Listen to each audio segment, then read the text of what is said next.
We be live. Hello. Hello, we missed you. I Everyone here in the live know. chat, tell Susie how much we missed her. Please and also like the stream, but also make sure that you mention Susie. What Susie? Where have you been? Why haven't you been with us for I have 2 weeks been now? Mm. I have been doing hard work. And the hard work that I have been doing is campaigning across the lands Oh, of Al-Andalus, also known oh. as Andalusia, because I am working to reestablish the Caliphate of Cordoba. Well, don't do Inshallah. that, please. I will. Wait, I will. actually, yeah. We will rise again. Sorry. Oh, that's cute. Guys, make sure you like the stream. So for people new here, we're going to be covering different news from around the world. Me and Susie are going to give us our opinions and your opinions about them, about different religions, different events around the world. What religions are what events in what countries and what religions are we covering? And are they tragic? Are they wholesome? Are they ridiculous? But actually, let me before we start, I'm gonna show a picture of you. Yes. Where is it? What can I show? Yes, this is Susie. Explain where this is. What are we looking at? I This was is in you during your Cordoba, travels. and I was in the mosque cathedral of Cordoba, and it was so beautiful. It was so cool. So this is it's a mosque that was built on top of a destroyed like Christian temple that was then expanded by many Muslim rulers, and then the Catholics came back, Reconquista. They built a cathedral on top. So it's a cathedral on top of a mosque on top of a church. Wait, so are you saying a mosque?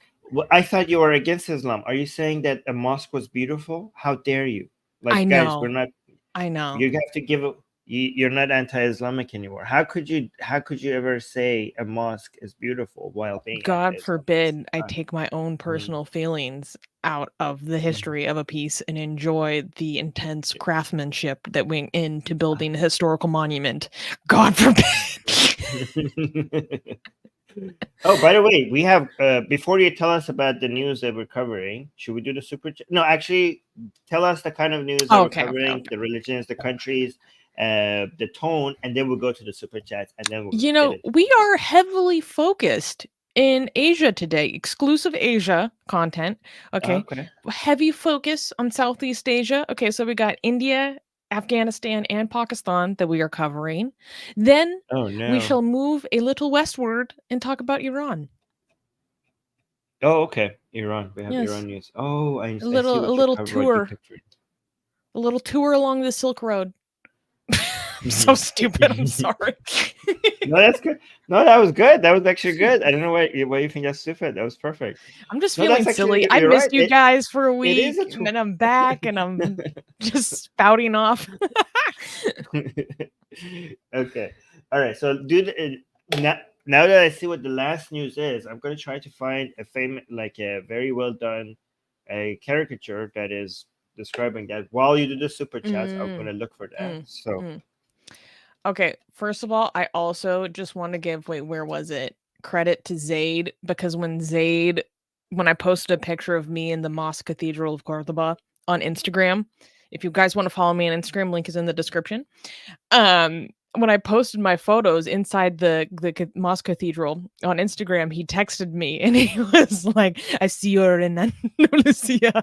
Reestablish the Caliphate, sister. Good luck to you." So I stole that joke to make the community post. So credit where credit is due. It just made me laugh so hard. It's like, God willing, you will do it. Okay, so for the super chats, Angel is celebrating her membership for 6 months. Thank you, Angel, our Angel. Saying don't forget to like, comment, and subscribe. Yes, guys, that is a good reminder. If you are able to support the show monetarily, that is huge, and you can be cool like Angel and become a member by hitting the join button down below.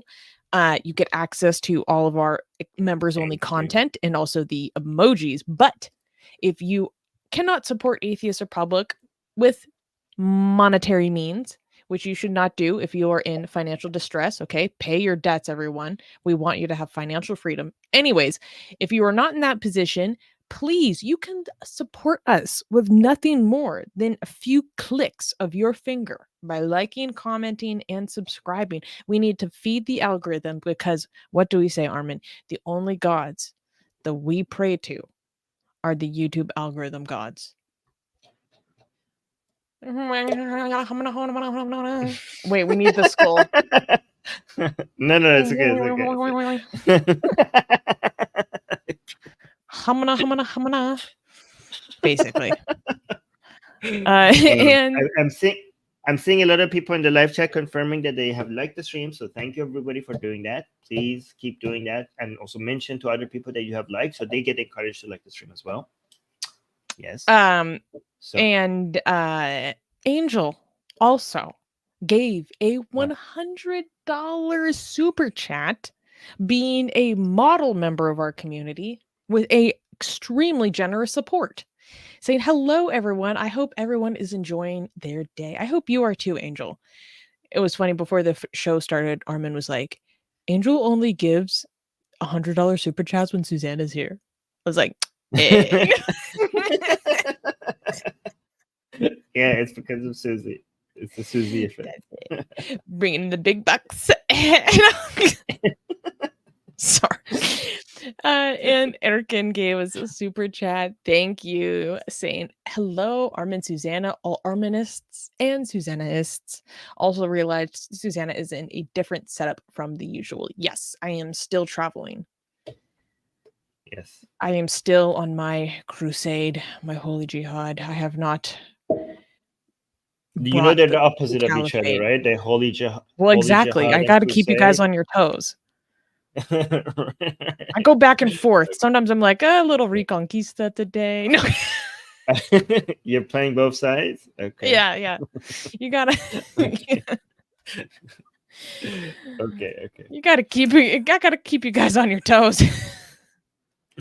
Speaking of playing both sides, that's actually relevant. Good segue. That is a good segue. Look at you. Okay. Is it clappable? I don't think anybody died, so. Oh, yeah. This is going to be very interesting. Very juicy. Okay, yes. So we're going to India now. Everyone ready? All right. Okay. First news. Indian High Court bows to Islam. Judge denies interfaith marriage. In a controversial ruling that has sparked outrage among legal experts and activists, the Madhya Pradesh High Court in India denied protection for an interfaith Hindu-Muslim couple seeking to get married, declaring that their marriage is invalid under Muslim personal law. Citing the interpretation that a Muslim man cannot validly marry a Hindu woman considered an idolatress or a fire worshiper, Justice G.S.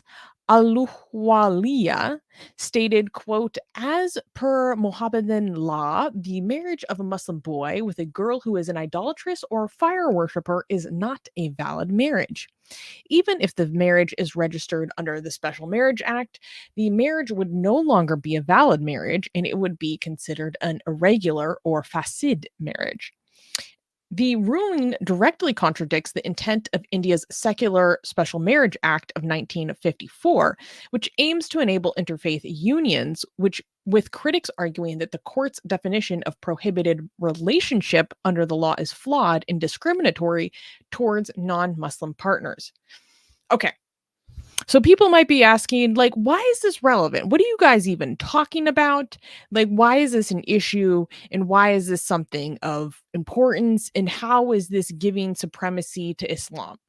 So to understand this, we need to understand a little bit of background context of how some elements of Indian law work and why this is so bad and why this is outrageous and why India needs something called the Uniform Civil Code. which I was reading the details of this case and I was like, holy crap, we need a UCC. I used to have my reservations. Now I'm full board. Like, we need UCC yesterday. Huge supporter. So let's provide a little background. So if you live in certain countries, you would probably used to, let's say you're American or from like America to Canada, whatever. You were used and accustomed to a system of law where there is essentially one law for all people. The same kind of divorce laws that are available to me within my state where I live in is the exact same divorce laws that would be applicable to someone else in my state, regardless of their age, religion, whether they're male or female, etc. Well, we're not going to get into custody stuff. That's a different matter. Custody law is a nightmare. So it's a secular state. There is one law for all. One law for all. Simple concept. Everyone is equal under the law. Simple concept. Okay? Well, in India, there is a difference. And India is theoretically a secular country, but for certain historical reasons, which we're not going to get into, they created something called personal laws. And the idea is that according to the religious group that you were born into, you have different personal laws available to you. What are personal laws? Personal laws are things related to personal matters.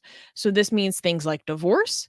This means things like inheritance, sometimes land rights, custody sometimes, divorce, marriage, things like this, right? So people are like, what does that mean? That means that there is a Hindu personal law, which is essentially everyone that is like vaguely dharmic, vaguely of a dharmic tradition is just shoved under Hindu personal law. Okay. Whether you're Sikh, Jain, actually Hindu, whatever, you just, we're just going to all shove them into Hindu. Okay. Then there's Muslim personal law. There's Christian personal law. There's Jewish personal law. There's Parsi personal law. Everyone else is put into separate boxes depending on the faith that by lottery of birth you were born into. So that means that you essentially have different rights regarding inheritance, divorce, custody, marriage, etc., depending on what random thing you happen to be born into. And to me, again, this was very, very foreign to me and hard for me to grasp because it seems so illiberal and so against the idea of secularism. Some time ago, I had an Indian friend explain about like kind of how that came to be in the first place. And I understand that it had a purpose at one time in India's creation as an independent nation state. But nowadays, I'm like, this multitude of fractioning laws, depending on this identitarian issue, has no longer served its purpose and is now actually denying citizens equality under the law. So now that we have a little bit of, okay, and the last thing I'll say is I mentioned something called UCC. UCC stands for a Uniform Civil Code, which is a push or a movement to make one law for all. And instead of having all these different personal laws, all these different things for Muslims, different things for Hindus, different things for Christians, different things for Parsis, we say, no, we're going to standardize it. We are going to standardize it. We are going to remove religion from this. And we are going to have one law for all, a uniform, one form of law for all people. Huge supporter of the UCC, and this will present a great example of why. So what happened here? So in Madhya Pradesh, which is a state, there was a couple, and this couple was a Muslim man. The genders are important, guys. Pay attention to this. A Muslim man and a Hindu woman. Anyone who knows anything about Islam and Sharia will understand that under Sharia, this marriage is not permissible. Okay? But that is religious law. but that is religious law. But the problema with Muslim, or many, but particularly with Muslim personal law, Rasika is right. You even called this law. This is a mockery of law. You're not even kidding, girl. The problem with Muslim personal law is that it derives from the Sharia. Literally, back in the day when they were establishing all these personal laws, it was literally called the Shariat Act. Okay, what are the key sources? Let's ask a question. What are the key sources of Muslim personal law? Where does this derive from? The Muslim personal law, which is the law adopted within the Indian state, derives from the Quran and the Hadith. What does that mean? That means that the Indian state, the Indian nation state, is actually, as a state body, involved in the implementation of Sharia. This is the central problem of Muslim personal law and the personal laws at large. Because we've talked about this issue, this broad issue on the show many times before.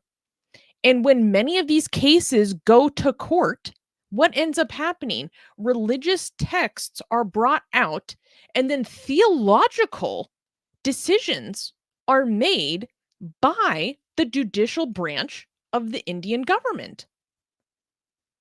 This was particularly important in the case of in Karnataka, when the female students were having a fight over whether or not they should be allowed to wear the hijab in the class or not. Quranic sources were brought out before the court in that case to decide whether or not it is actually obligatory for women to wear the hijab or not. Obviously, as a secularist, that is extremely inappropriate. Extremely inappropriate. For many different reasons, and Armin can expand on this, but basically, that means that the state as an entity is involved in the legitimizing of God's law, of Allah's law. So there's many problems with these personal laws. One is on general principle, on GP, like I just explained. And then the other problems of it involve the myriad of consequences that follow from that. Okay, so now let's back up a little bit and dig into this actual case. So we're in Madhya Pradesh. There's a Muslim man and a Hindu woman. They want to get married. Okay, so basically, they would normally get married under something called the Special Marriage Act. The Special Marriage Act was enacted in the 50s because all of these different personal laws of the different religions have various prohibitions about marrying each other, which again have now been codified into Indian law through all these different types of personal laws. All the prohibitions about how it's not okay to marry people of other religions have become codified into Indian law because of the validation via personal laws. So, to help deal with this issue, something called the Special Marriage Act was created. And there's many different things about the Special Marriage Act. You know, in general, these forms of law are very, very complicated, and I'm not a lawyer. So if I'm getting anything wrong, please correct me, okay? Because this is genuinely very confusing. And so basically, the Special Marriage Act is to provide a legal pathway for interfaith marriage to happen, because, you know, there are previously all these prohibitions on it, and also to help provide protections for couples in interfaith marriages, because it is such a common source of persecution, oftentimes by the couple's families, right? So there was an interfaith couple. They want to get married, but they're having a hard time getting married in Madhya Pradesh, because to be able to get married, they have to petition the court to be presented in front of a marriage officer. Okay, that's one of the steps as a prerequisite. They are unable to meet this prerequisite because there are people, certain reports are not clear. It's likely someone from their family that has filed a complaint against their petition to do this. Also, they cannot meet this prerequisite based on the reporting because it seems like it's not safe for them. And so they applied to the court for protection so that they could continue to take the next step to make their marriage official and solemnize it. Right? However, when this gets presented to the court, specifically the Madhya Pradesh High Court, one of these judges basically decides that the Muslim personal law is going to take precedence over the Special Marriage Act, which is completely against precedent, as I understand it. So he looks at their marriage and he says, oh, well, neither of you guys want to convert. So that means it's an incorrect marriage. And in the terminology of the reporting, they keep on using the word cure.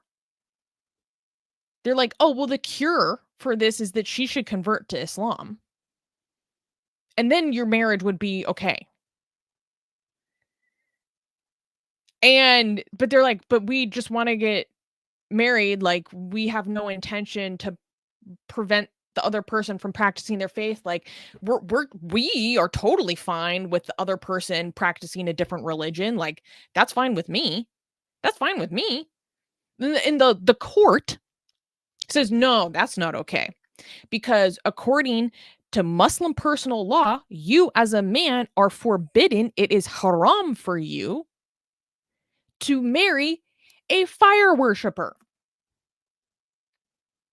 an idolater, a Hindu, a Hindu woman. They actually use the term fire worshiper? Yes. What the? Okay. Yes. I was blown away. I think that is technically the verbiage that's used in the law. I think that actually is the verbiage used in the law. But that's an Islamic term to these, like, that's not, the Hindus don't even worship fire. That's an Islamic way of looking at them. The Hindu court is using Islamic vocabulary. Okay. Yeah, and this is why we need a UCC.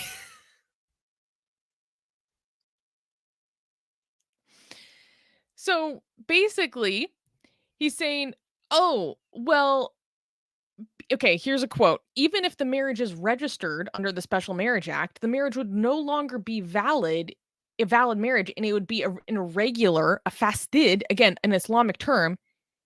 It would be an irregular marriage under Islam. Therefore, it's an irregular marriage under the Special Marriage Act. Therefore, we're not going to give you protections. We're not going to let you guys move forward. So basically, this judge is giving Sharia precedence over the secular laws of the Indian nation. And everyone is like, all the legal experts that I've seen react to this are like, this is completely against precedent. If you actually believe this, there is essentially no point to the Special Marriage Act because it's supposed to be a secular civil law that is literally directly made for this purpose. When there is an interfaith couple that's being threatened and they want to get married, it's also a huge matter of personal privacy. But, honestly, let's not get into the issue of privacy as like a liberal value, because that's a even bigger topic. It's important. But, and the couple was literally arguing that, okay, being the secular law, the Special Marriage Act should override the personal laws. And the judge refused to accept this. And because he was basically saying, oh, well, under Muslim personal law, your relationship is prohibited. And they're like, well, yeah, that's why we have the Special Marriage Act, is for the marriages that are considered prohibited normally, because we still want to provide a legal pathway for this. But besides that, they're saying under the Muslim personal law, what is talked about when they say prohibited is not actually the interfaith aspect of the marriage. What is actually being referred to when it's talking about prohibited is actually a matter of basically blood incest, and consanguinity, aka marrying your cousin. They're saying under Muslim personal law, that is actually what they're talking about the relationship being prohibited. Based on that standard, this relationship is not actually prohibited. These people are not related to each other. They should be able to get married. But I mean, it is prohibited because she's Hindu. No. So No. there's two levels to it, right? There's like so it talks about this relationship being prohibited within how it's codified into law. And there's the haram nature of it, which sure, under Islam, they're not allowed to get married. But in the codified law where it's talking about prohibited, my understanding is that prohibitedness is actually talking about the issue of blood relationship, not the haram nature of it. But the judge was acting as if the haram nature of it is what the prohibition is talking about. And the other legal experts are saying no. And this is the main thing that I want to point out about why this is so problematic. There's obviously so many things. There's so many things. But one of my biggest contentions about this as a system of law and why the UCC is so important is because this means that the Indian state is involved in making people more conservative Muslims than they actually want to be. They are making this man, who's clearly probably not that conservative, if he's okay with marrying a Hindu woman and doesn't want her to convert and is totally fine with her practicing her religion, is marrying outside of his religion. They're making the populace more conservative by then dictating and enforcing Sharia upon them, being like, oh, no, you can't. The Indian state is saying, no, your marriage is haram. You can't get married. Are you dumb? Like, what? Do you want me to teach you your religion? Right? Okay. People tell me if I'm way off base, but that's how I'm interpreting this. Like, because we talked about an issue with this a few months ago, where there was a Muslim woman who wanted to live with her Hindu boyfriend and had a legal case against her because of it. They're like, you whore, what are you doing trying to live with a Hindu man? Fucking whore. Like, what?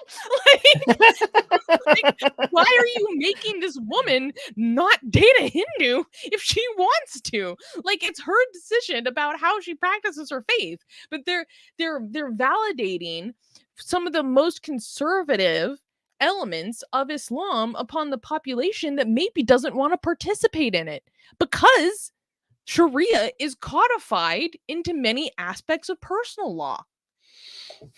And this is like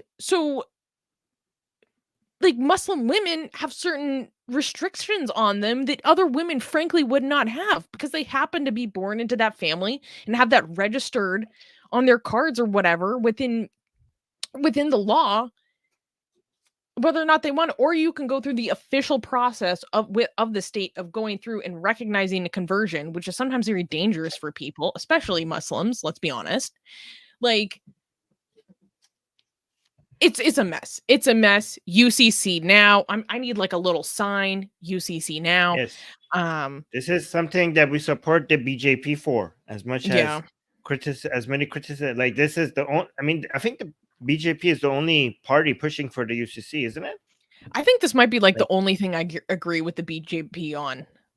I think it might be the only one. But when it comes to this one agreement, hard agreement, you cannot. Okay, maybe I'm way off base. I'm like, you cannot say you're an actual liberal if you don't support the UCC. Not supporting the UCC goes against so many basic tenets of actual liberal enlightenment values. Like, right. It's ridiculous. So, okay, I know I spouted off a lot and had a lot to explain, because this is quite complex. But now that I've broken it all down and provided background, what do you think? Okay, first of all, I just want to advise the court that there is another cure to this, okay? Because in Islam, so Muslim women can only marry Muslim men. Muslim men have more options. They could marry Muslim women, Christian women, Jewish women, basically people of the book or Ahlul Kitab, but that's about it. They cannot marry outside of these three religions, either Muslim, Christian, or Jewish. So Hindu, atheist, Buddhist, none of this they can marry. However, they can take them as slaves. So maybe instead of marrying her, he could come to the court and like, okay, I changed my mind. I'm not marrying her. I am taking her as my slave, and that is according to Islamic law. So can you, if the court is taking Islamic law seriously, can I have it in writing then that the court in India is acknowledging that I can take a Hindu woman as my slaves, given that they're giving legitimacy to Islamic law. So that's a solution. Okay, no, but let's be clear. Right. So. Let's be clear. Not all elements of Islam are validated by Muslim personal law. For example, triple talaq is illegal. Right. It's illegal. In making triple talaq illegal was like a huge step and also extremely controversial. So it's not like full-blown insert Quran, that's the law of India. Like, no, that's not true. And I know this is very, very complicated, and I'm no lawyer, let alone an Indian lawyer. So if I got something wrong or my understanding is incorrect, feel free to leave a comment and explain what I, had in error. But here's my thing. Okay, maybe I'm an asshole.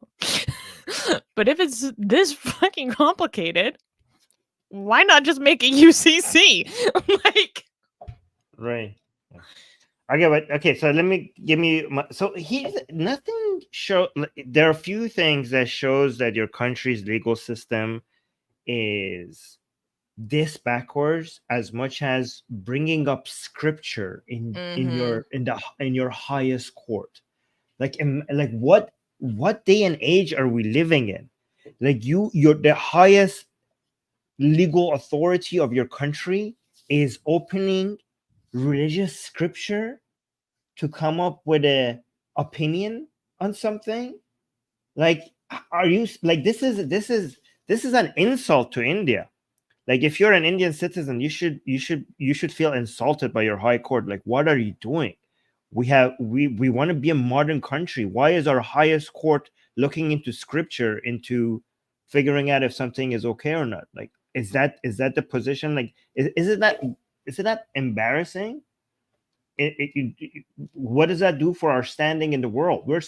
India is on its way to be a global superpower in technology and economics and trade, and this is how their courts operate. It is embarrassing. And yeah, go on. And also not just opening scripture, but telling people how to practice their religion, whether something is haram or not. Telling people to convert. Like, this is a Hindu, like, even not just secular people, Hindu people in India should be like, our highest court is telling somebody that to convert to Islam, to make like, their marriage correct. What the hell is wrong with it?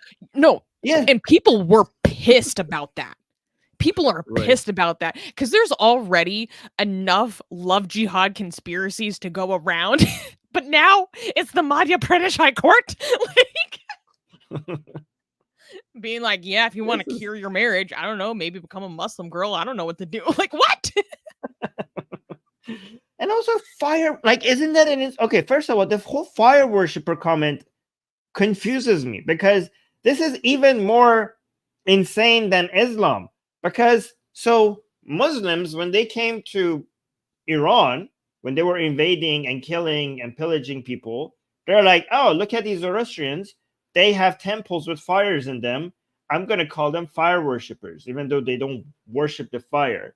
So the term fire worshipper was originally for Zoroastrians, and it was the wrong term because Zoroastrians don't worship fire. But then all of a sudden, the term fire worshipper stuck for many idol worshippers, and Hindus don't even worship fire. Somebody said, well, they do. They have a fire god called Agni. Agni is not, they don't worship Agni uses fire. He's not like, okay, just forget it. It's like saying ancient Greek worship thunder because Zeus uses thunder. They don't worship thunder. They worship Zeus. Or like worshiping Thor doesn't mean you worship thunder. That's his tool. So Agni uses fire. He's not. You don't worship fire. So Hindus are not fire worshippers. Zoroastrians are not fire worshippers. But what is the court in the most Hindu country in the world using the term fire worshippers for Hindus? What shouldn't Hindus be insulted by this term, this Islamic terminology? Like, what the hell? Like, you should, if it's one country that should know that using the term fire worshipper for Hindus is incorrect, it should be the highest court in India. Like, what the hell is wrong with you?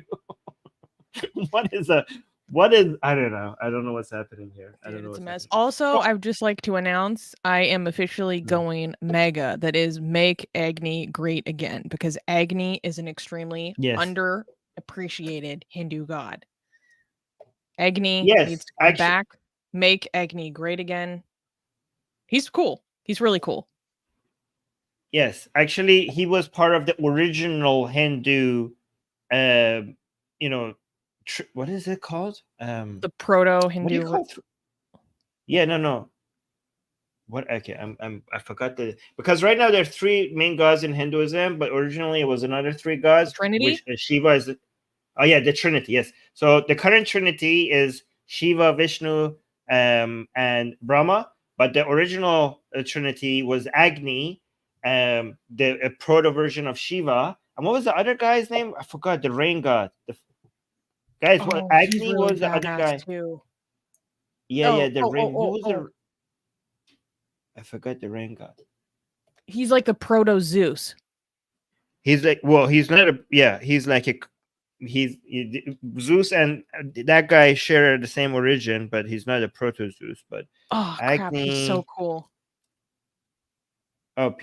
Indra, of course. Oh my gosh. Yes, so the main Trinity used to be Indra, Agni, Proto Shiva. Now we have the main Trinity is Shiva, Vishnu, and Brahma.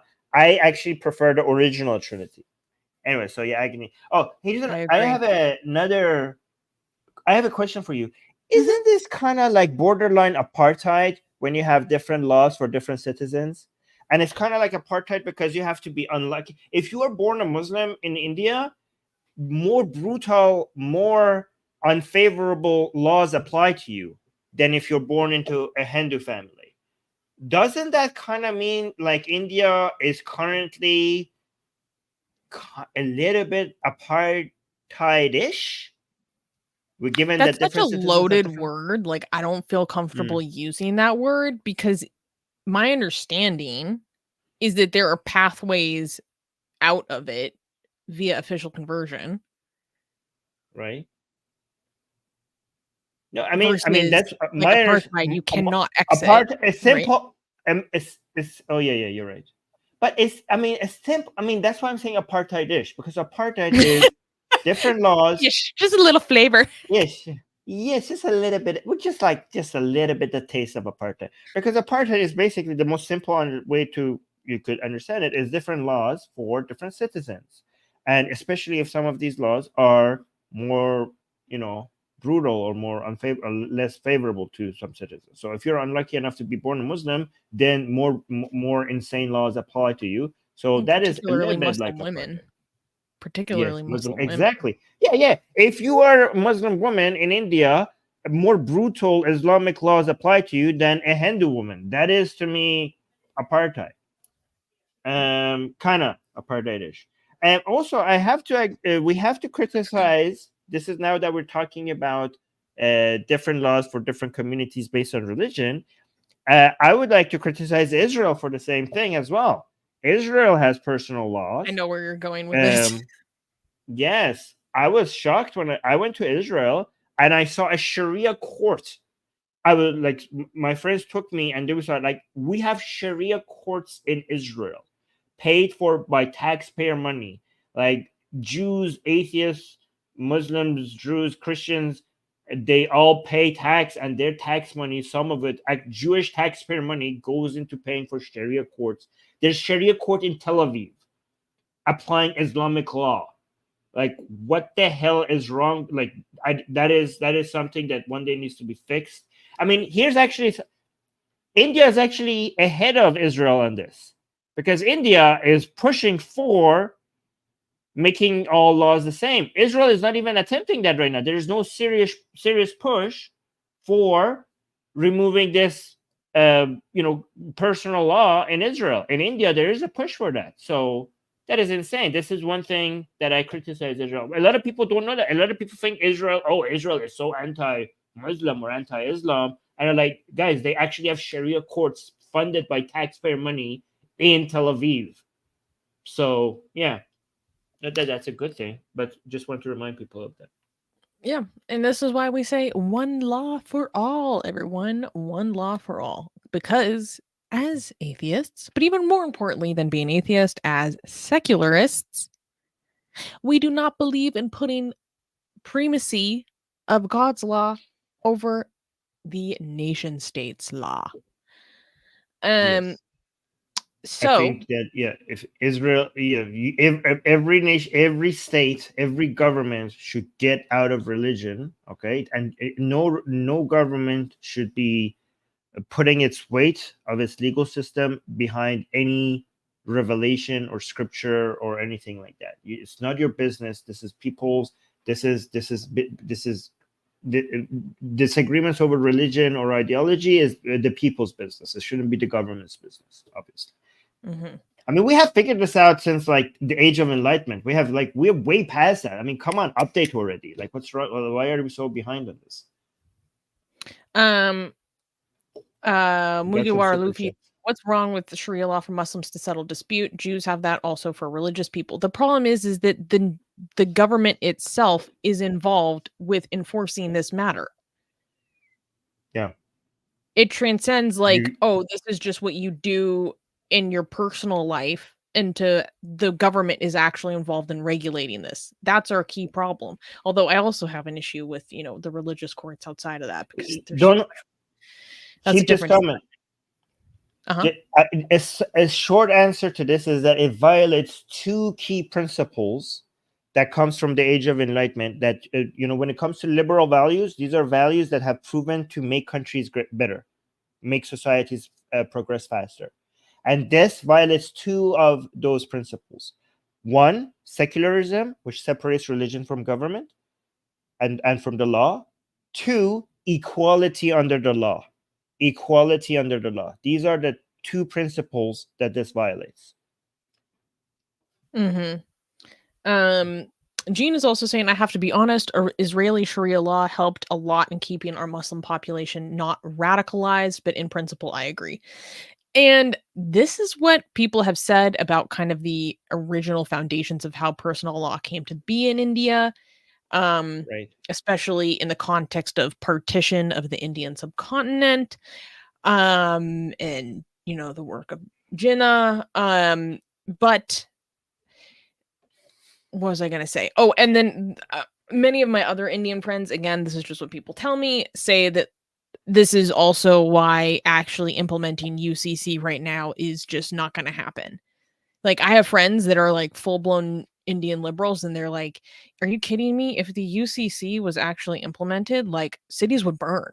Like, the BJP can talk all they want. It's not going to happen because they know the consequences of if it's going to happen, which, I don't know. I think I'm going to start calling that like the terrorist veto.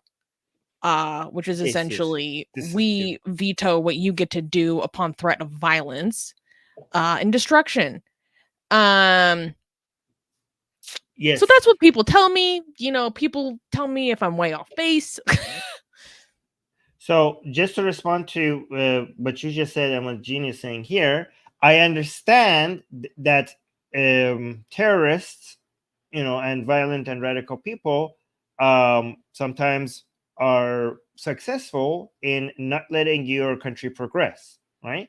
My point is that there needs to be an attempt to that progress. There needs to be a push towards it. And I also understand that especially Israel, which is like a baby country, okay? So it's a new country that is trying to find its way, and it's actually speed running through it. Like, you know, it has actually managed to progress faster than many other countries, right? So I wouldn't criticize a country for not being there yet. And also, I understand that when you're trying to form, you know, initially you have to just work with what you have, and then there's just this goal to move towards better principles and better methodology. But it just needs to.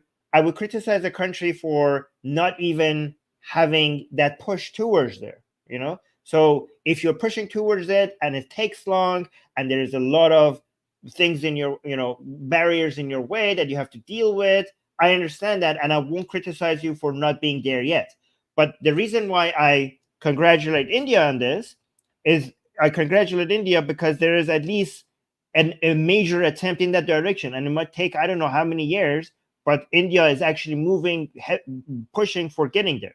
In Israel, there are some discussions about this, but there's no heavy push for it. You know, if somebody said like we cannot be there right now, yes, I understand that. But are you creating the environment, the discussions, and the, you know, the legislative, you know, foundations for you to eventually make that achievable? That, and in Israel, unfortunately, with many of these things, we're actually moving in the opposite direction because of the influence of religion and politics. Mm-hmm. Mm-hmm. Yeah. You know, I think I agree with Diwa here, saying, bro, I am center leftist, but I support UCC, but it has to be passed slowly, just how Hindu personal bill was abolished slowly, but in certain cases, the Hindu personal bill is used. Yes. It's about creating an environment for incremental progress and change.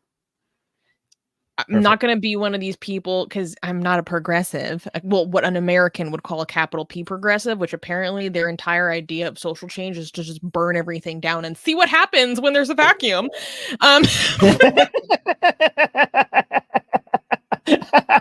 Sorry, that was very snarky. God, can you tell I have a little resentment?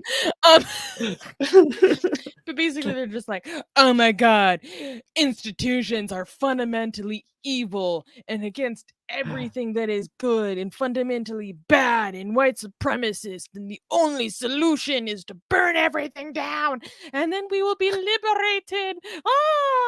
No, bullshit. Okay, institutions are good. They provide like the structure and framework for society, and particularly for economies to thrive and be efficient. They're important. Okay, people. And that has I don't know, maybe I'm becoming more conservative as I get older, but I'm beginning to understand that the value of incremental change more and more and more. So I want better for India than that vacuum. I want better for you guys than that vacuum of despair, postmodernist despair vacuum. Okay, you don't deserve it. I want better for you.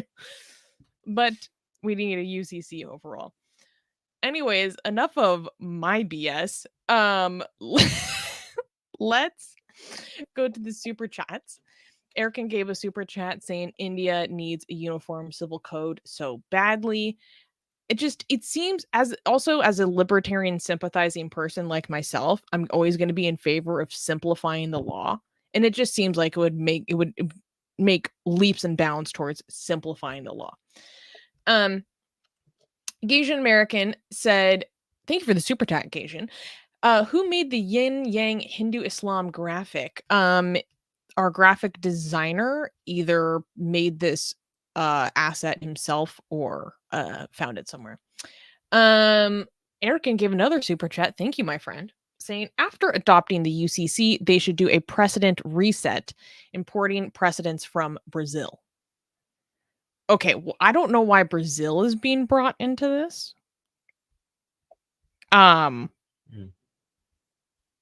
So without context, that seems rather random. But okay. I'm sure there's some context to this that will make this make sense. Vishnu Prashad, thank you for the super chat, is saying BJP is the only party trying to implement UCC. Yep, and I think that is maybe our only point of agreement. I mean, I'm sure. No, actually, with the BGP, a lot of economic plans that they have, I would agree with them. Are they With the actually BGP. trying to like legitimately liberalize the economy? Yeah. When it comes to the economy, I think there's a lot of policies from the BGP that I agree with. Yeah. That was actually, I'm not gonna. That was kind of the thing behind the farmers' protests, right? Yes. Yeah. Ooh, We're let's get gonna. spicy. Oh. Sachin is saying Hindus do worship fire. Agni fire is Vedic god. Oh wait, I think we Yeah. already addressed this. No. Yeah, I already understood. It's not the worship. Um, They're not worshiping. Agni is not fire himself. He just has. Cat lady is Oh saying gosh. looking good and fresh, Suze. Thank you, my friend. And I mean, I know that because I'm traveling and I don't have the best lighting setup, that my my contrast is all messed up, but I would like to point out that this is me with a tan. um Agni, excuse me, Angie gave super chat saying, can Indians vote for equal rights? Is it realistic? Well, okay, so there is a democracy, yes, and there are certain parties that would push towards certain policies that would lead to more uniform civil code. So, in essence, yes. Democracy. Asian American, thank you for the super chat. Saying they can create an Islamo-Shaktiism that allows this marriage, or Shaktiism with halal characteristics. I love that idea. Hinduism with halal characteristics. We need test audiences. That's right, Gaijin. Okay, you begin the user testing. We can work out the specifics later. Also, female Trivedi. Oh, how do I even pronounce this? Mahalakshmi. Mahakalmi. Mahakali. And Maha Saraswati. It's Trimurti. Oh, you're right. Trimurti, not Trinity. Thank you. With secularism apartheid characteristics. Oh my god. Erkin, thank you for the super chat again. Oh, saying Brazilian law has a fast precedent creating system. That's why I mentioned Brazil. Okay. I see. Thank you for the context, my friend. Okay. So let's go to Wait. shit. This Yeah, is, we I need to just, now that appreciate we Agni. mentioned Agni, I just wanted you guys to show the most badass illustration depiction of Agni that I've ever seen. I mean, if this is your god, I would consider leaving atheism. I mean, It's which so religion badass. has a more? Come on, I mean, why did you give up Agni for Brahma? Like, come on, Hinduism, Brahma go is backwards. so lame in comparison. He's also a pervert and a creep on his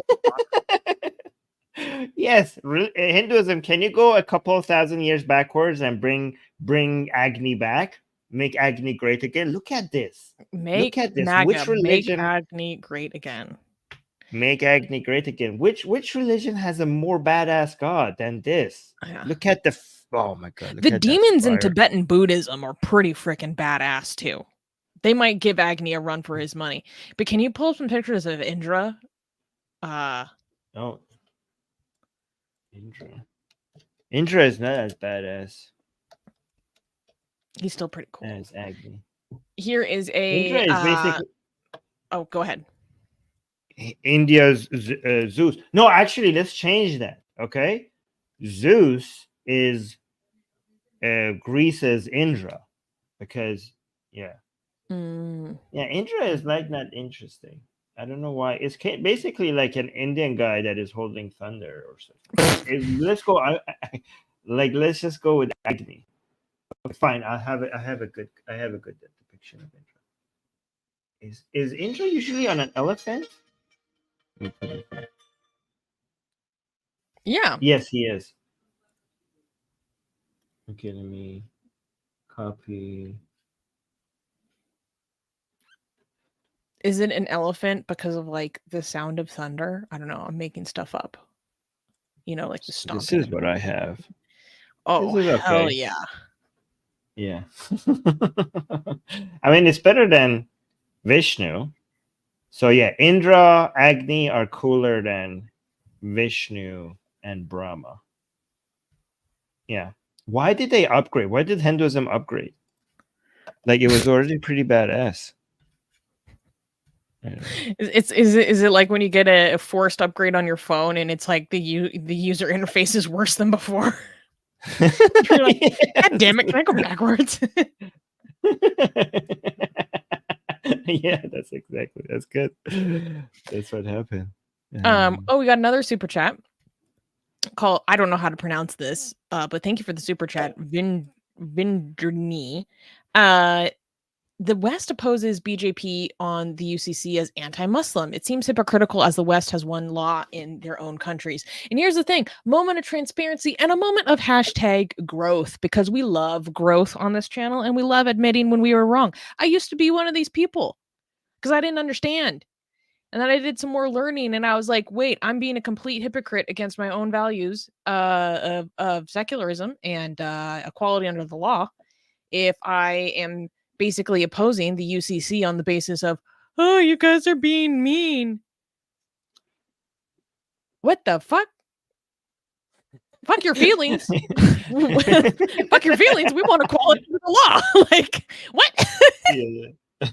No, I used to be one of these people, and then I changed my mind. So my bad, guys. I can admit it. Hashtag growth. We're all for the growth. Yeah, and yes, it is hypocritical. Because it's basically being like, oh, my oppression for taking away my right to marry underage girls. Like, oh my god. Yeah, you're oppressing us by not letting us have sexual relationship with children. Wow, the oppression. This is but we're not exaggerating, by the way. This is actually what they consider oppression. The law is telling you that you cannot have sexual relationship with children, and they're labeling that as oppression. But it's my culture. I don't care if you're nope. Sexual abuse. My culture. I don't care. Yes. I'm not a fan. I'm reading a really good book right now. It's called What's Left by Nick Cohen. Highly suggested to you guys. And it's basically dissecting how the Anglosphere left went so morally backwards. And he talks about, and this really stuck out to me because we talk about cultural relativism a lot as a topic. And he describes cultural relativism as its worst as racial determinism. Mm. And so if your argument against the UCC is essentially one of cultural relativism, it's just like determinism, racial. It's not exactly racial, obviously, but for lack of a better term, religious determinism, racial determinism.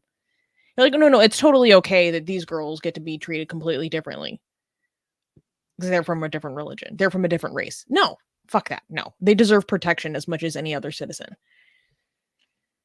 I mean, to be clear, in India, they're not from a different race. Yeah. That's what I was trying to articulate. Oh, and we just got another super chat. Another from Gajan. Thank you. Saint Agni is the Vedic version of Janus. That's how Janus, the god of doorways and new beginnings. Hence why January starts the year. Indra rides a winged elephant. That's cool. Yeah. Janus also has two faces. Mm. Yeah. And also Agni is kind of like Prometheus. Both for two reasons. Both because he brings fire to people. Prometheus brought fire to people. Agni brought the gift of fire from the realm of the gods to the people. And also because Agni was kind of like an intermediary between humans and the other gods. So he was taking the human sides rather than God's side. And Prometheus was kind of also the figure that was taking the human side as opposed to the god's side. So Prometheus and Agni have some similarities as well. Oh, and this is a perfect thought to end this on. Prince Stephen is saying, when you're accustomed to privilege, equality feels like oppression. There you go. It is what it is. So let's go into the next news. This is really important. Another story in India, and I am going to have a hot take and say, yes, this is Indian territory. Hello. All right. Is this clappable? No, it's not. This is I think one of the worst things that happened this week, but it's important to talk about. Okay. All right then. Well, next news. No claps. Next news. Hindu pilgrims attacked by Islamist militants in Kashmir. A horrific attack on Hindu pilgrims in India-controlled Kashmir has left 9 dead and 33 injured after Islamist militants opened fire on a bus carrying worshippers, causing the vehicle to plunge into a deep gorge. The bus was en route to the revered Shiv Khori cave temple when the militants struck on June 9th in the Raisi district. Sorry, I'm not sure how to pronounce that. Quote, initial reports suggest that terrorists fired upon the passenger bus. Due to the firing, the bus driver lost balance of the bus and it fell into the gorge, said Superintendent of Police Mohita Sharma, confirming the chilling details of the assault. While India's Home Minister vowed, quote, that the culprits of this dastardly attack will not be spared and will face the wrath of the law, the militant ambush marks a dangerous escalation in the long-simmering conflict over Kashmir between India and Pakistan, both nuclear-armed rivals who have fought multiple wars over the Himalayan territory. The Kashmir region has been a flashpoint since the subcontinent's partition in 1947, with Muslim-majority Kashmir opting to join Hindu-majority India over Pakistan, igniting an armed rebellion in 1989 by militants seeking independence or a merger with Pakistan. Tens of thousands of civilians, rebels, and soldiers have been killed over the decades of turmoil. Oh my God. So this is really bad. And we have been seeing escalating violence against Hindus once again in Jammu and Kashmir over the past few years. And this is the most recent incident. So here's some details of the attack. So basically, there was a bus full of Hindu pilgrims, and they were going to go visit a special shrine cave. And they were all on this bus together. And then all of a sudden, some militants, some terrorists, let's be clear, some terrorists just open fire on the bus. And when they open fire on the bus, from the witness statements that I have read from survivors, it sounds as if the bus driver was shot and killed. And then after he was shot and killed, the bus careens off a high precipice and goes and just falls deep into a gorge, killing 9 people, mostly children, I believe 6 children, and injuring 33 other people. And after this bus falls off a freaking cliff into a ravine, the terrorists continue to just open fire indiscriminately on the bus. And the survivors had to lay there and pretend to be dead until the attack finished. And it's just open, casual murder of non-Muslims by terrorists for no reason. What were they trying to achieve from this in your, what is this about? Okay. Well, I mean, one, it's sending a message, right? Mm-hmm. For those who are not familiar, Hindus were ethnically cleansed from the Jammu and Kashmir region in the 90s through mass terror. This is why, I used to not have any opinion on the Kashmir conflict because I just didn't really know anything about it. And then I went back and watched a documentary where they actually just they just walk through footage of the opinions and what was happening at the time. And it is so obviously just an Islamist movement. It's just an Islamist movement. It's just like, no, we don't want to be part. We don't want Hindus here. We don't want to be part of a Hindu majority state. We want to be Islamists. We want to implement Sharia law. They're like especially back in the day, raising all these posters of Khomeini, demanding we want Sharia law, like, and how it, when I was watching this footage, I was speechless over how extremist the civilians were. Speechless. The open hatred, extreme hatred of the Hindus exhibited of the civilians that were interviewed originally back at that time. Speechless. Absolutely speechless. So terroristic. And so there was one group that originally claimed to have claimed this attack. I think it was called the Resistance Front, and they have associations with the human pieces of shit known as Lashkar-e-Taiba. Fuck Lashkar-e-Taiba for eternity. Horrible. That a lot of people don't know in the West don't know about Lashkar-e-Taiba. Horrific people. But then that group that was supposedly associated with them like retracted claiming the attack.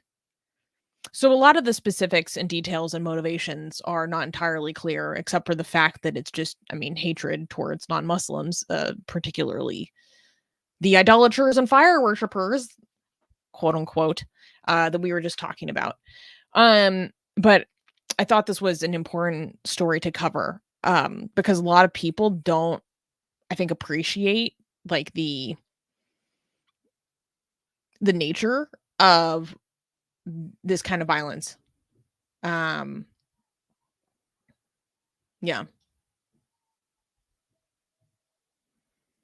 Can I take like a step back and look at use this as opportunity to remind people to use this as an example to show that why this is all about Islam and toxic ideas rather than anything else. Because if you look at what's happening here, the people who are saying that these people who are killing these Muslims who are killing Hindus, right?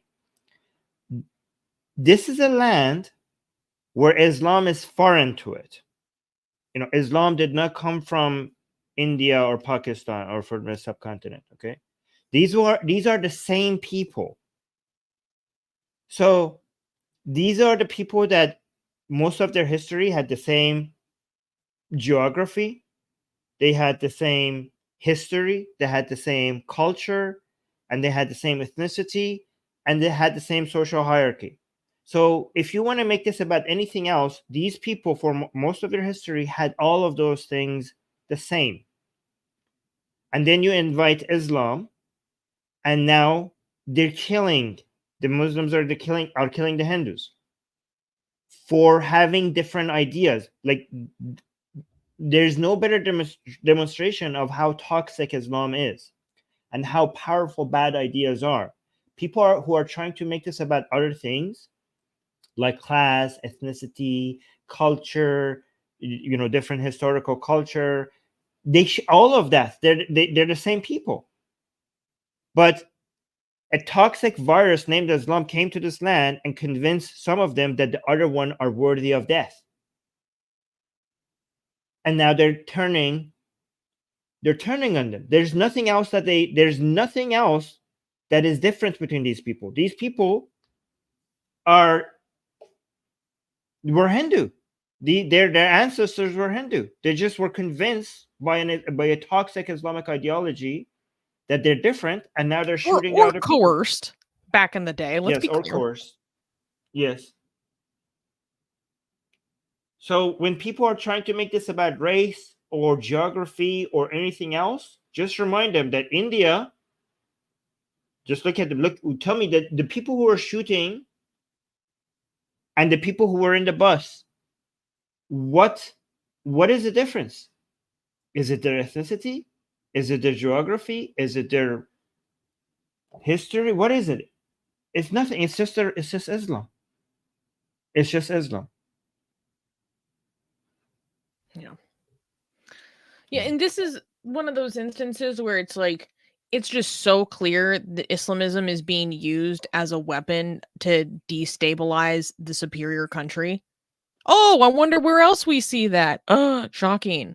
People are like, oh my God, no, Pakistan has nothing to do with this. Pakistan isn't using this as to get a foothold to destabilize India. What? No, are you kidding me? It's such bullshit on its face. Ahmed is asking, have you watched the Kashmir Files? This is a movie for those who are not familiar. Armin and I watched the Kashmir Files a few years ago when it came out. Let me be clear. This is legitimately one of the worst movies I have ever seen in my entire life.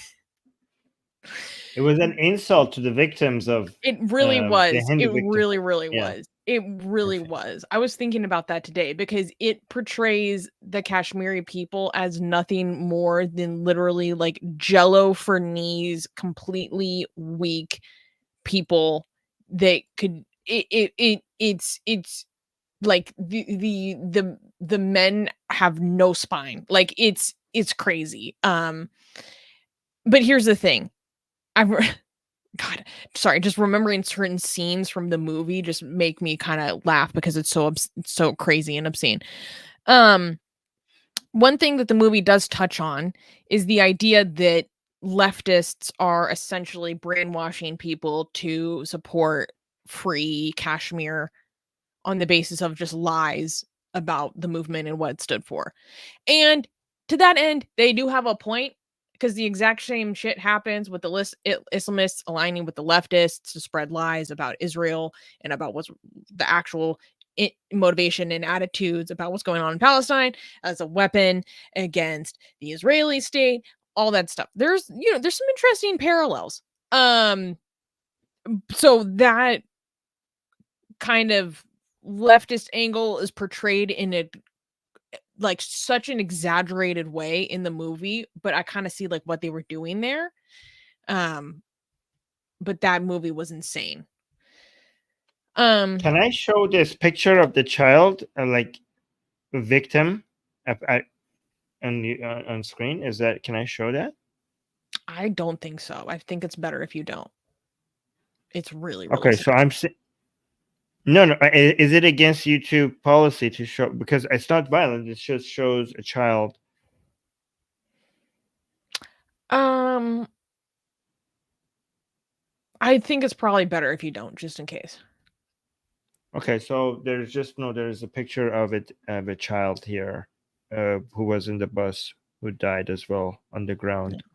His body. I just wanted to just Yeah. Yeah, I know this is one of the most like bummer stories of the week, but I just think it's important to acknowledge that this violence and hatred against the infidel is happening everywhere. Oh, okay, so we've got a bunch of super chats. Call of Ghidorah saying, which non-Western countries would you guys say has the worst relationship with the Islamic world? Also, praise to Odin. France and Sweden immediately spring to mind.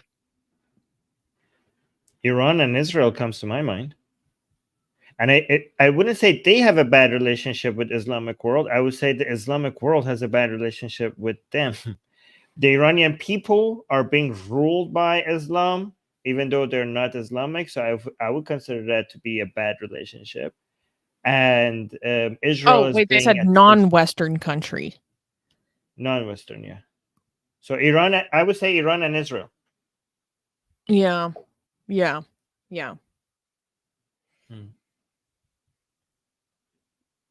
I mean, Israel is surrounded by Islamic countries with many people who want it annihilated, and Iran is being ruled by an Islamic government who is forcing Islam on a population that doesn't want Islam. Maybe back in the day, the Soviet Union, but I think Israel still takes cake. Okay. Angie, thank you for another super chat saying thank you for bringing this forward. Yeah, it's important to highlight. HD Drake gave a super chat saying, to Susanna's point about Tibetan Buddhism giving Agni a run for his money, here's an image of Yaman Tanka. We can't click this link in StreamYard. The platform doesn't allow us. I can on my phone if I could bring it up. Oh, where is it? Let me just Google Yaman. Yeah. Taka. No, I can't on my phone either. Oh, yes. This is the guy I was thinking of. Send it to me. I will show it on the screen. Okay. 1 second. This isn't the best. Where are you sending? In the private chat, right here. Boom. Oh. Hell yeah. Well, I mean, I still like Agni, though. But it's okay. Yeah. Is this the picture? Oops. And Yusuf Dumphy gave a super chat saying Malaysia and Indonesia were Hindu too. That is true. Doesn't Indonesia have the largest number of Hindu temples in the world? Or I thought that was Cambodia. Oh no. Cambodia has the largest Hindu temple, not the largest number of Hindu temple. It has the largest in size. I think I'm wrong. I'm going to backtrack that statement. I retract my statement. Yes. I think India would be the largest number of Hindu temples. Cambodia would be the largest Hindu temple, if I'm correct. Let me know if I'm correct, please. So let us go to the next story. This is also one that I don't want to clap for. So let us go to the next news. Are you ready? I am. Okay. Next news. Okay. Next news. No mercy. Taliban publicly lashes over 60 people. The Taliban's harsh rule in Afghanistan continues to draw international condemnation as the United Nations has spoken out against the public flogging of over 60 people, including more than a dozen women, by the ultra-conservative regime. In a scathing statement, the United Nations Assistance Mission in Afghanistan condemned the, quote, Taliban's use of corporal punishment and called for the respect for international human rights obligations. Despite promises of moderation, the Taliban has reverted to the draconian punishments of their previous reign in the 1990s, publicly executing individuals and subjecting men and women alike to cruel lashings for alleged crimes like adultery and theft. With the world watching in horror, the Taliban's disregard for human rights raises grave concerns about the future of Afghanistan under their brutal regime. And lest we forget, the Taliban announced, within the past 3 months, if I remember correctly, that they're just going to full-blown bring back stoning women. For a few years there, they were pretending like they weren't. And then within the past year, they're like, oh no, we're gonna just straight up bring back stoning women. And I wanted to talk about this, and I know I say this every time, but it's just worth repeating that I don't want us to forget about what people in Afghanistan go through because of the nature of the government and also how the rest of the world not the rest of the world, US and NATO aligned forces withdrew from Afghanistan. There is very little that we can do with the current state of their government and the regime, etc. But that being said, that doesn't mean that we should just forget about them, right? So I still want to talk about what these men and women are experiencing and going through, instead of just throwing up our hands and saying, oh, whatever, well, or that bullshit statement where it's like, oh, well, it's their culture anyways, and so who cares? It's not okay. It's not okay. Armin, what do you think about this? I'm going to say something that is going to be a lot of people are going to get angry that I say this, and maybe you don't want me to say this. I'm as bracing well. myself. I don't know. Okay, so here's the thing: the Taliban. There is no solution for Afghanistan in the foreseeable future, and the Taliban. Nobody can and should attempt to remove Taliban from Afghanistan for the foreseeable future. And the reason, unfortunately, for that, again, unfortunate, and I know this is very, very controversial to say, but it's unfortunately the truth, is that many, many people in Afghanistan, and I would maybe even probably say most people in Afghanistan, want this, right? And I know this is going to be hard to accept because there's so many people that don't want this, and we see their videos and we see they're asking for help, we see young girls crying about not being able to go to school, crying about the fact that their future is ruined, and we see these videos, and they're there, and we should, and it's a tragedy, it's a disaster for all the people in Afghanistan that don't want this, but unfortunately they are the minority. Okay, the Taliban right now is the natural government. They have the power because they are what people want. They are the natural government of Afghanistan. They are what naturally would be the government of Afghanistan if there is nobody else forcing Afghanistan to pick anything else.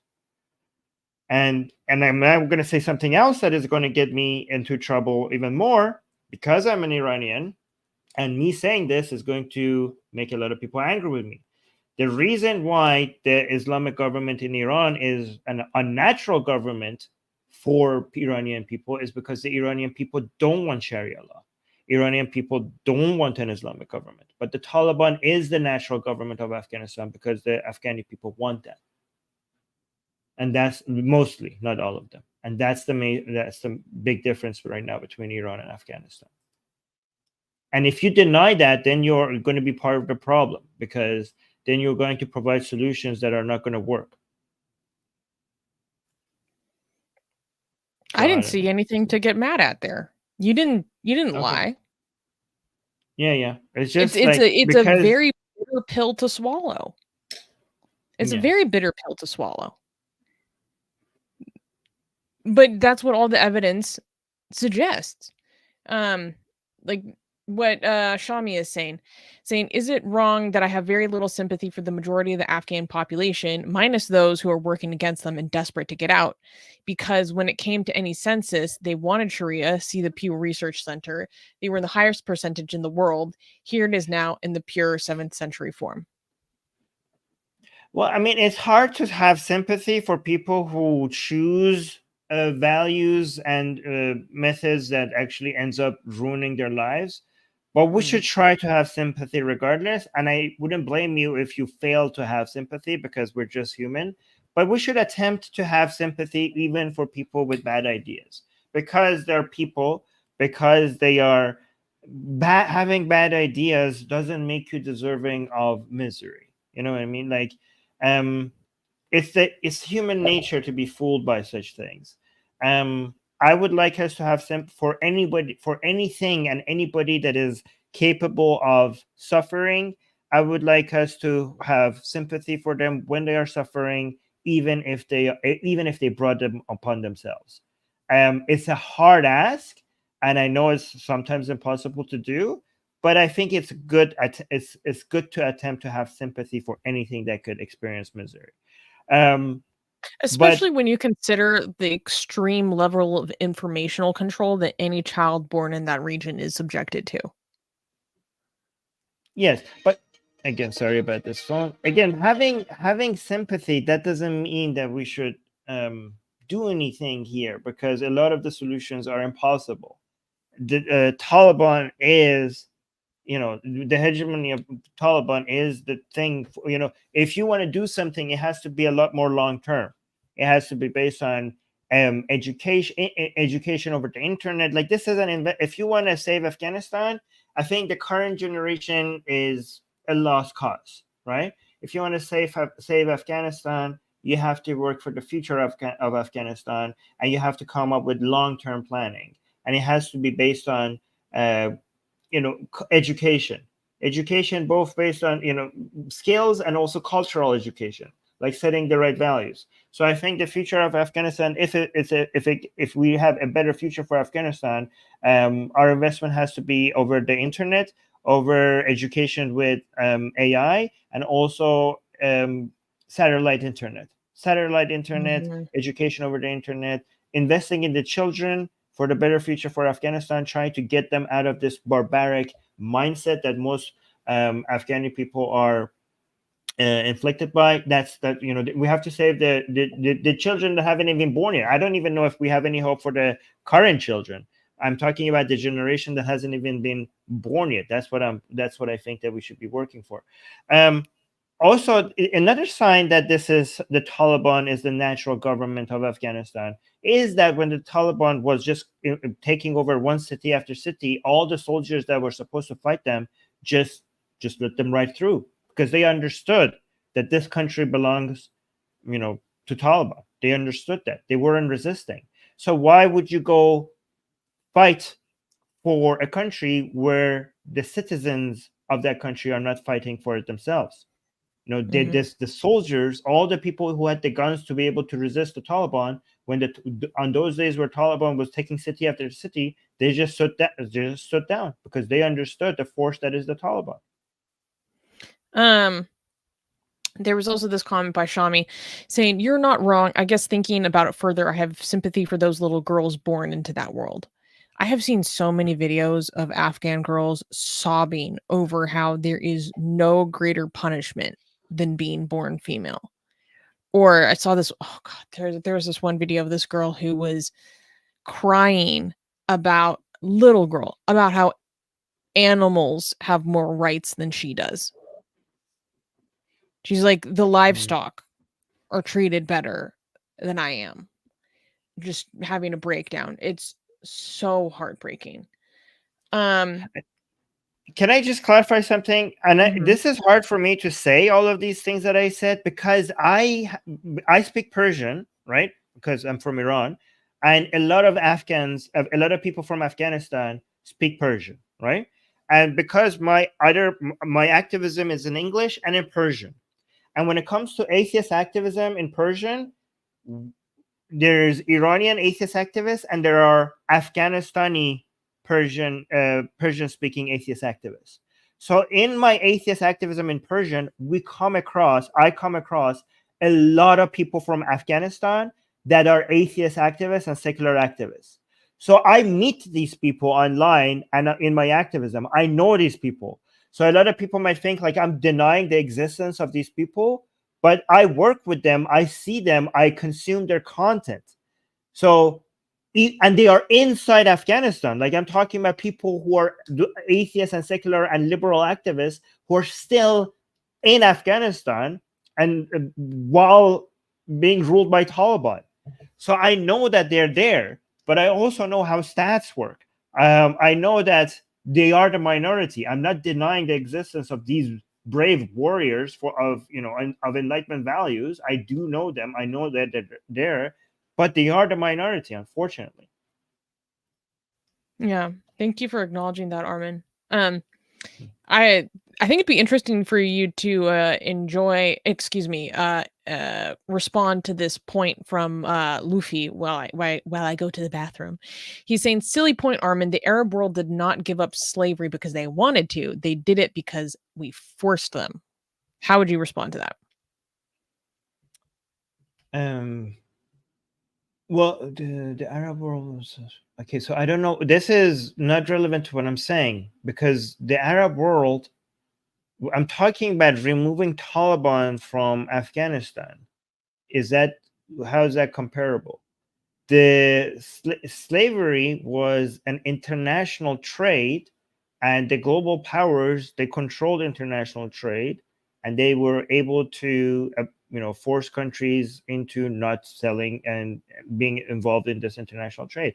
I mean, for example, a more comparable thing to slavery would be if the international world could use its military force to to stop the trade of opium coming out of Afghanistan.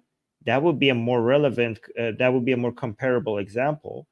But going into a country and changing the government and forcing the people to change the government, that is completely in contradiction to what the people want over there, is something else.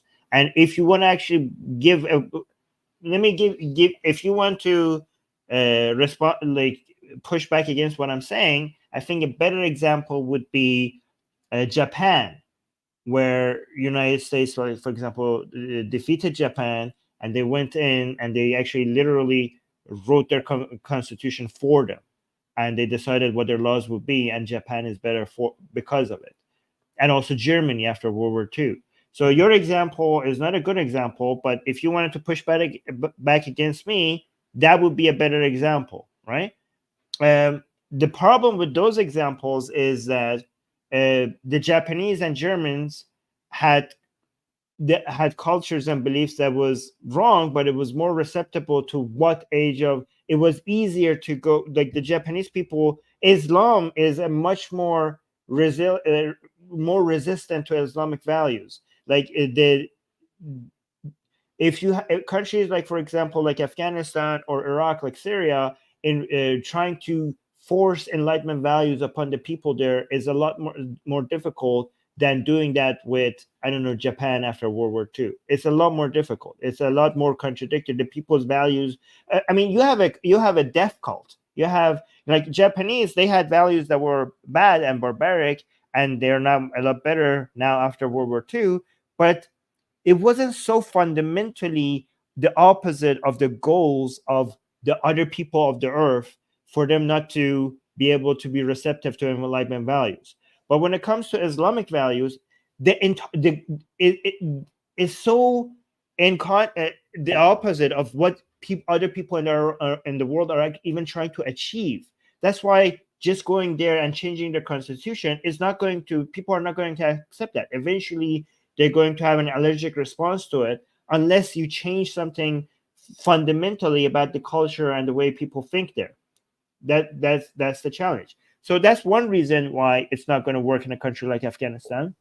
And secondly, the world powers today are not interested in going and telling people that Islam is wrong and they have to change their Islamic ways.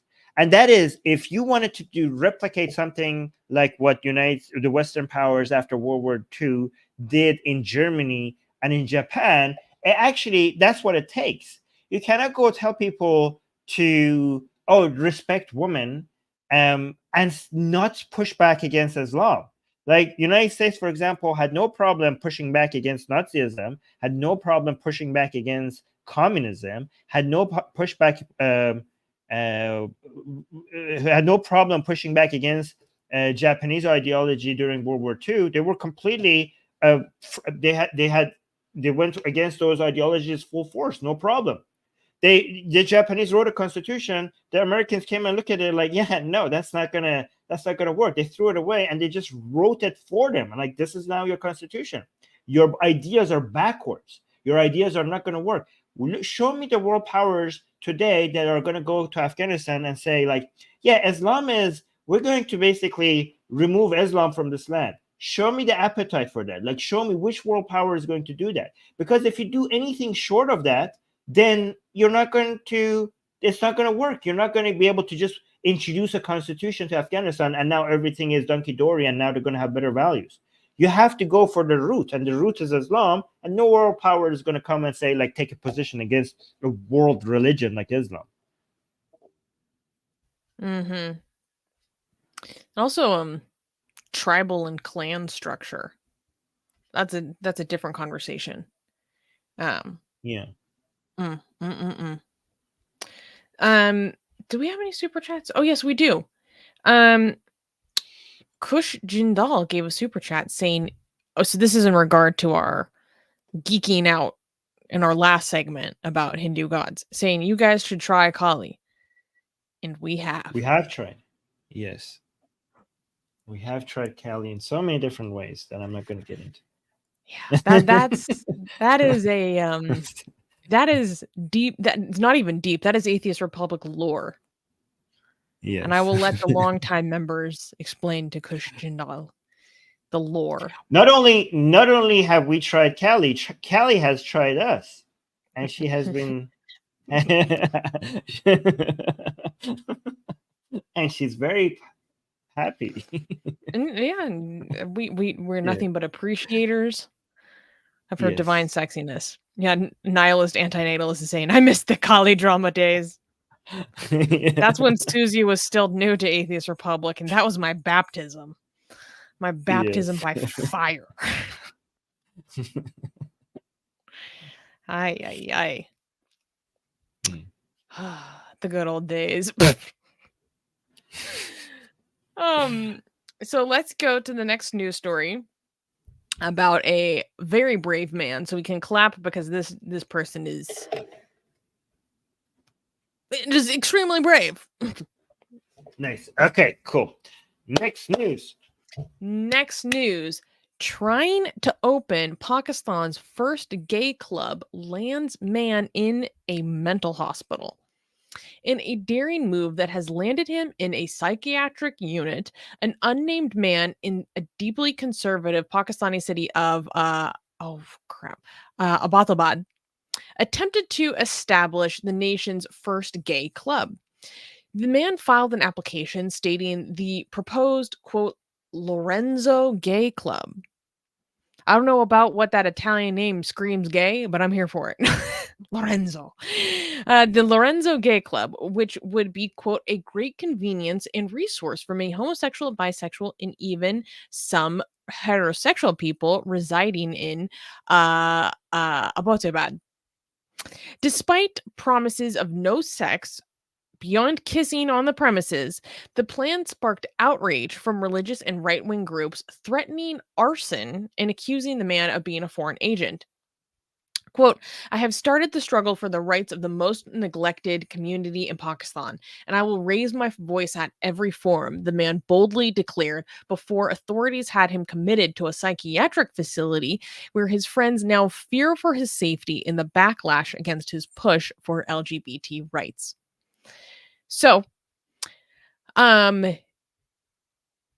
here's the background that I know so far. So, this man who was not named reached out to the Telegraph, which is a newspaper. And he reported on how he filed this petition with the relevant authorities to start Pakistan's first gay club. And he is doing this in the city that housed Osama bin Laden, where he was hiding before he was killed. So you can imagine how conservative this place is. And somehow his petition to open this club was made public and circulated. And so naturally, all of the religious authorities around the area flipped a lid. And there were several MPs for his area that were openly talking about that if the city went through with this, the MPs were saying they're like, oh yeah, well, I'm going to go burn it down if you guys allow this. And then there were people freaking out and causing issues and threatening people just over the fact that this petition was even considered, right?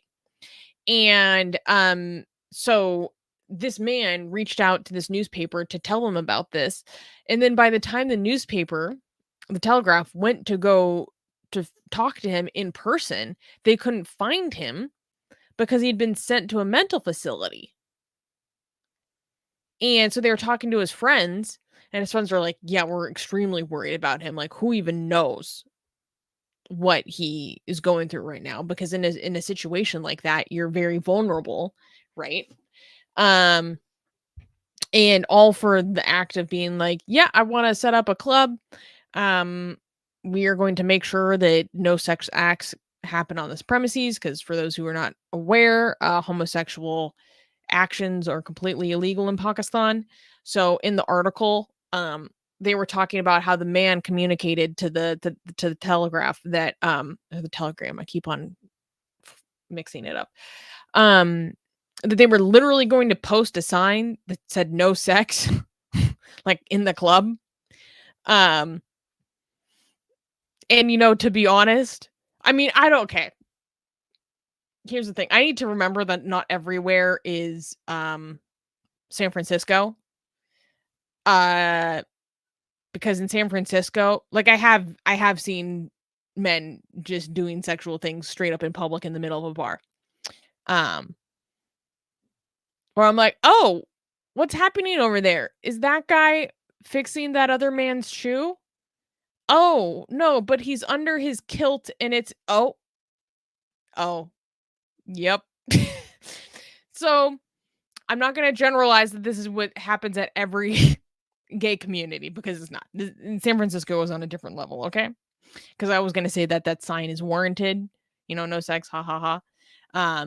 But not everywhere is San Francisco, where they just straight up are playing gay BDSM just on the TVs in the bar. We have our own culture in San Francisco. It is what it is. And they're obviously not going to be doing that in Pakistan.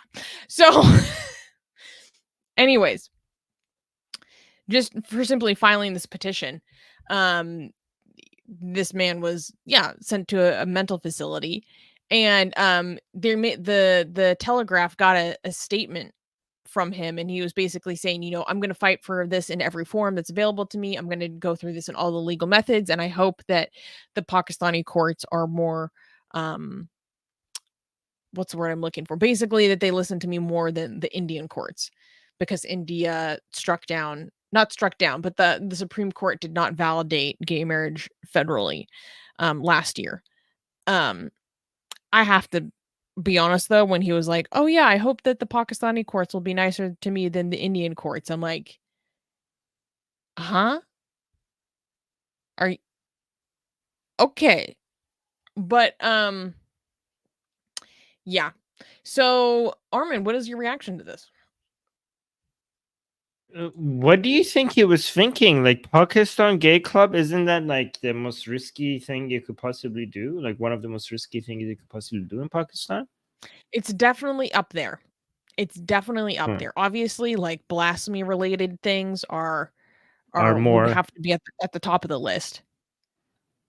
It's like I don't know. It's like blasphemy has to be at the top of the list.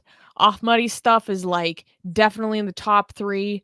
Support for Israel is definitely in the top 3 of most dangerous. Like depending on the day, maybe the Ahmadi and Israeli things like switch back and forth. I don't know exactly how you'd rank those two, right? And then I would think close to that grouping would be doing something like this. So look at the comments here. Okay, so this was posted here that a man who tried to open Pakistan's first gay club was admitted to a mental hospital by Pakistani authorities. And look at the comments. Prevention is better than cure. This person says, great, they deserve treatment, not affirmation. So people are celebrating this. For the very first time, I'm proud of Pakistan. Somebody says, all countries should follow Pakistan. What is this? Comment? Oh, Pakistan win? Okay, common Pakistan win. Let's hope somebody says, this doctor. Oh no, this is a parody. Somebody saying, let's hope he gets cured. Somebody saying, I'm Pakistani and I did not hear about this news. Any kind of news in Pakistan? Okay, no, I don't know. They don't waste time. Ha ha ha. Good job. Being a Pakistani, I haven't heard such news. If it's true, I am proud of Pakistan. Somebody's clapping. That's where he belongs, actually. Okay, so everybody well done. Everybody is just perfect. Everybody's just celebrating this. All celebrations all the way. So just people are just loving a gay man being thrown into asylum for wanting to open a gay club. Yeah. Yeah, well, this is the state of the world Oh, that we're Shami in. has a comment. Shami is British Pakistani. This is so dark. He's saying you can only be homosexual in the mosques in Pakistan, basically involving madrasa students, young boys. For those who are not aware, the issue of the abuse of young boys in the madrasa system is like so rampant in Pakistan. It's like it's mind-boggling. I was reading this article about it the other day, and they basically said like this is not a country for children. It's so bad. I mean, it's the best way to do the tawbah after you sin. If you're already in a mosque. Repenting. Yeah. So if you want to sin, just do it in a mosque so that you already have access to all the religious tools you need to be able to just repent after. It's so disgusting. Oh, this is so cute. Chai is saying, "Oh damn, I didn't get an alert that there was a stream. Hi guys, sorry I'm so late. We can get started now, girl. Don't worry, it's fine." That's so sweet. I like that. Okay, so let's go to the last story this week. And wait, I don't want to. We have super chats. Oh, we have super chats. Oh my god, I'm so sorry. Once again, Gaysian's solution for everything, predictable like clockwork. Islam with Chinese characteristics. Have you, my good sir, have you considered sinicizing Islam? I'm just saying. Kush Jindal is also, he's giving us more Hindu gods to look at. He's saying also Varaha. I actually have not heard of Varaha. Let's do a quick investigation. Varaha Hinduism. Oh, yeah, I've seen pictures of this guy before. Of Vishnu. Oh, he has like a boar's head. And he has the earth on his nose. That's pretty cool. He's kind of like Atlas. Yeah. Carrying earth on him. That's him. Yeah. Does he have a war hammer? It kind of looks like it. That's cool. He has a lotus, a fidget spinner, and 2 other items that I don't know what they are. When a demon named Hiranyaksha dragged the earth to the bottom of the sea, Vishnu took the form of a boar in order to rescue it. They fought for 1,000 years. Then Varaha slew the demon and raised the earth out of the water with his tusks. It's pretty cool. You know, I think that's more cool than the earth being on the back of a turtle. Hashtag turtles all the way down. Yeah, it is. What about Atlas? Atlas has the earth on his back.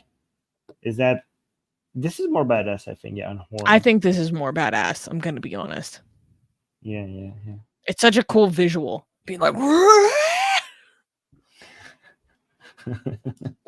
versus Atlas is just over there struggling. He's over there struggling. It's his punishment. He's just over there struggling. This guy, this god is much more powerful. This is what Atlas has a hard time carrying earth. This guy is just like, I'm just doing this for fun. It's his trial. Yeah, no. I'm just doing this for fun. It's neck day at the gym. Some people have leg day. Raha has neck day.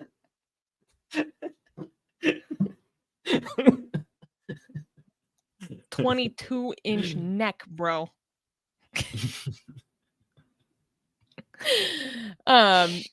And Kush also gave a super chat saying there's an old trans Hindu sect, Kinar Ahada. But I looked this up and they don't have any, it doesn't look like there's a specific deity. I'm not seeing like specific portrayals of a god. You know what I mean? We need badass mythology. Okay, I want to give me a good story. Give me superpowers. Come on now. Mythros Revisited just gifted 5 Atheist Republic memberships. Thank you, Mythros. If you guys want to become a member of the Atheist Republic community, make sure to join. Button down below. You get access to all of our emojis and members-only content, which is a good plug, by the way, Armin. You just did a members-only stream recently on child marriage within Islam, and please give people a teaser about why they should go watch that. Well, because so I'm gonna do more member-only live streams going forward. So if you're a member, you're gonna be able to see those.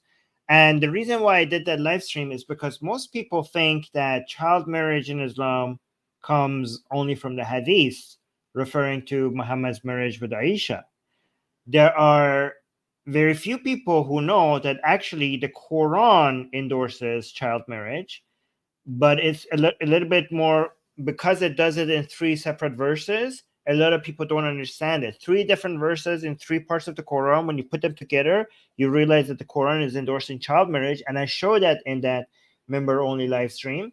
And it's actually a lot worse than Muhammad's child marriage. If you watch the stream, you will realize that whatever, as disgusting as Muhammad's marriage and the consummation of marriage was, basically raping Aisha at age 9 by Muhammad, the Quran takes it a lot farther than that, and it makes it a lot more disgusting. So I explained that in that live stream if you want to go watch it. I'm super excited about this because you have covered this extensively on the Persian stream, and I talked to Armin about this behind the scenes. And I remember when you did a really good stream on this on the Persian side, you came back to me and you're like, I destroyed Islam. There's nothing you can do against this. You're like, I am bulletproof. So I'm really excited that you're bringing it to the English side. So guys, become members to go check that out. Guys, forget all of Islam. All of Islam. This should destroy Islam. Just these 3 verses together, and there is no defending it. Islam should not be able to survive these 3 verses. I have debated many Muslims on this. There is no defending this. These 3 verses should be the end of Islam if more people are aware of it. Anyways. Islam annihilated. Jenny just also became a new member. Thank you, Jenny. Welcome to Satan's Minions. And Chaitanya, or maybe it's Chaitanya, I'm not sure how to pronounce this. Reddy gave us 10 Canadian dollars. Thank you, Jenny. Chai. I'm just gonna call you Chai. I'm sorry. Or hi. Thank you. No comment. Just a super chat. So great. Thank you for supporting our work. And Daniela also just became a new member. Hell yeah. Make sure to use our emojis, including an emoji of me licking the Quran. If you do not want to desecrate a Quran yourself, you can use an emoji of me licking it. And Chatiana was the first super chat on this channel. We should actually mention that. Oh, because I don't see that on StreamYard. I have the phone in front of me, so I could see that if it's the first time. Yeah. So many new minions. Yes. Yes. Welcome to the Atheist Republic army. So let's go to the last story. Now, here's the thing. I saved this to the end. I should have mentioned this at the beginning. I saved this to the end because it's so funny and ridiculous. Like, what's obviously not funny is the Islamic Republic abusing its citizens, which is part of the story, but like the details around it are so crazy, and also it's so ridiculous. Like, the nature of it is it's pretty funny. I'm probably not expressing myself very well. Like, we don't like what this man is going through, but what he actually did to piss off the regime is pretty funny. I think that makes it more clear, right? Yes. So we're going to clap for this man because I just love what he did. All right. Okay. Ready for this? Okay. All right. Next news. Next news, Iranian blogger arrested for correcting the Ayatollah's punctuation in a tweet. Okay, you heard me right, you guys. Imagine that you corrected someone's spelling, grammar, and punctuation, and you get accused of espionage for Israel because of it. Okay, let's dig into it. And like the Islamic Republic is such a fucking joke. It's insane. If someone had told me this, I'd be like, no, you're kidding me, man. Like, that's a meme. That's a meme. It happened. It happened. Okay, let's get into it. In an alarming escalation of the Iranian regime's crackdown on dissent, blogger and satirist Hussein Shanbehzadeh was arrested on June 4th by authorities in the northwestern city of Ardabil. His alleged crime? Posting a single period punctuation mark under a tweet by the Supreme Leader Ali Khamenei last month, and an apparent mocking of Khamenei's failure to use proper grammar and punctuation.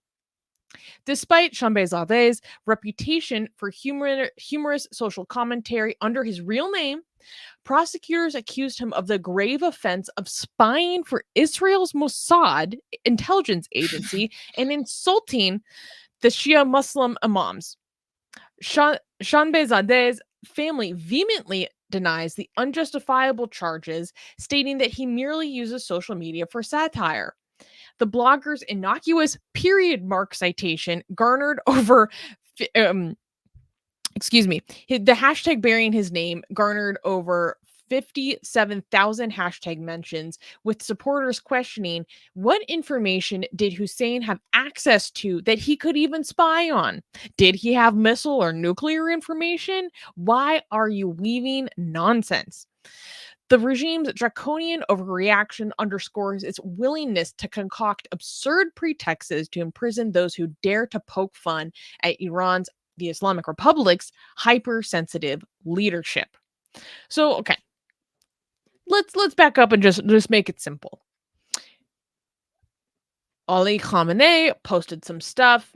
He made a post. It was just standard regime propaganda, whatever. This man replies to the Supreme Leader with a single punctuation mark. Because again, he is a satirist, he is a writer, he's a proofreader. It's his job to correct these things. That's his job. He replies with a single period mark. And he ratioed Khamenei with a single period mark. And because he ratioed the Supreme Leader with one period mark, they go arrest him a month later and be like, oh, you're spying for the Jews. Like, what the fuck? If someone had told me this, he'd be like, no, you're making this up, man. Come on. Like, yeah. So, Armin. So for people who don't know what ratio it means, okay, so it means that you got more likes or retweets than the original tweet that was posted, right? So a lot of people think this is the main reason he got arrested is that just he put a dot and he was correcting the Supreme Leader. So here's the Supreme Leader's tweet. So the Supreme Leader posted, by the way, just so that you know, Twitter is illegal in Iran and Khamenei has a Twitter account. So there's a contradiction right there. So it says, صبح امروز عکس یادگاری با تیم ملی volleyball. So he's posting a picture of the volleyball team of students in Iran and talking about them. And then you can see at the end of the sentence here, there's no dot. He forgot to put a dot. So Hossein here just put a dot. Boop. Right there. Okay. It's like, yep, you forgot. You dropped this, sir. Right. And so the original tweet got you dropped this, sir. So you can see Khamenei, the Supreme Leader's tweet got 7,000 likes. And where is it? So Hussein's tweet got 14,000 likes. So that was embarrassing that the dot got more likes than Khamenei's original tweet. And they immediately arrested him for this, right? And a lot of people were making fun of Khamenei of how Like they showed the strength of the people over the supreme leader, because people are like, look how pathetic you are. You are afraid of dots now. Like when you this shows that the regime, when you arrest people over dots, that's a sign of weakness. That's a sign that you're crumbling, that you can't even tolerate dots. And people were on Twitter asking, there were people, other journalists in Iran were asking, like, just a standalone tweet, like, are commas okay? Like somebody was like, am I going to get arrested for a comma? And then somebody was asking, like, what about question marks? Are question marks illegal too now? Like, what about someone like, I wonder about the semicolon. Like, so people were posting this, and then they were being accused of being Mossad spies in the comments. Like a lot of pro-regime people were like, somebody was just posting like, are commas okay? And people were in the comments like you're a Mossad agent. Like, what the hell? Like, just for that question, right? And also, let me actually show this. This was posted in Charlie Hebdo by an Iranian artist to show this how is so good. Yeah, to show how pathetically weak this is, that somebody that Khamenei is to a position that a dot can now crush him. That's so funny, because we were just talking about Atlas too. Yeah. It's a coincidence. Yo, how freaking pathetic do you have to be? Atlas is carrying the whole freaking world on his shoulders. This dude is crumbling over a period. A period, yes. I'm so but stupid. okay, so they once okay. Let's look at this. So sorry. So this is the Telegram message. So once they arrested him, they realized that this backfired, because this was so embarrassing for people. You're trying to control what people think by arresting them over a dot, but obviously they didn't think about what they were doing, because this is going to be a meme now. This is going to be a meme forever. I guess the Khamenei is a supreme leader who cannot tolerate a dot.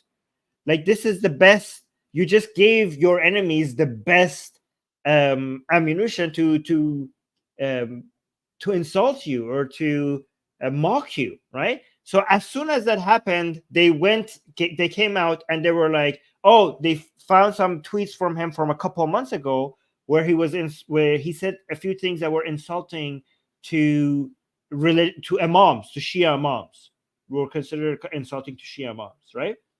And that backfired. Originally, let me actually remove this so I explain this. You know why that backfired? Because that was a couple months ago, and they arrested him immediately after putting this dot.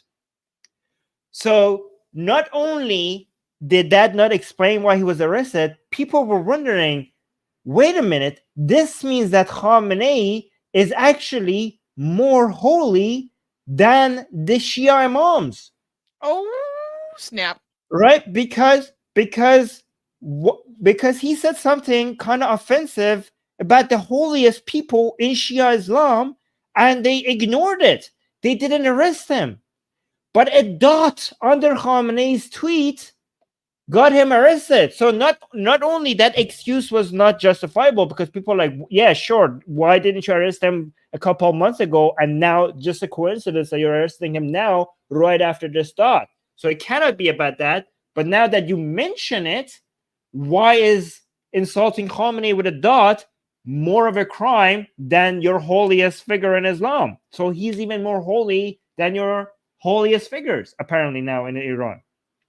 So they went with the second attempt at trying to say that he's a Mossad agent. Obviously, the thing that people go for as soon as you want to accuse something of anything in Iran, right? But here's a problem. When did you know he's a Mossad agent? Did you just happen to find out that he's a Mossad agent immediately after he ratios Khamenei? Like, that doesn't seem to be right. And then they only those evidence. working with the little Satan could ratio the supreme leader. Right, yes. So that didn't seem right. Like, okay, sure, you immediately found evidence that this guy is a Mossad agent right as soon as he ratioed Khamenei, sure. And they released evidence that he's a Mossad agent, okay? by exposing Telegram. No, this is WhatsApp. WhatsApp messages between him and what the Mossad agents paid him to do, right? So let me actually bring this up.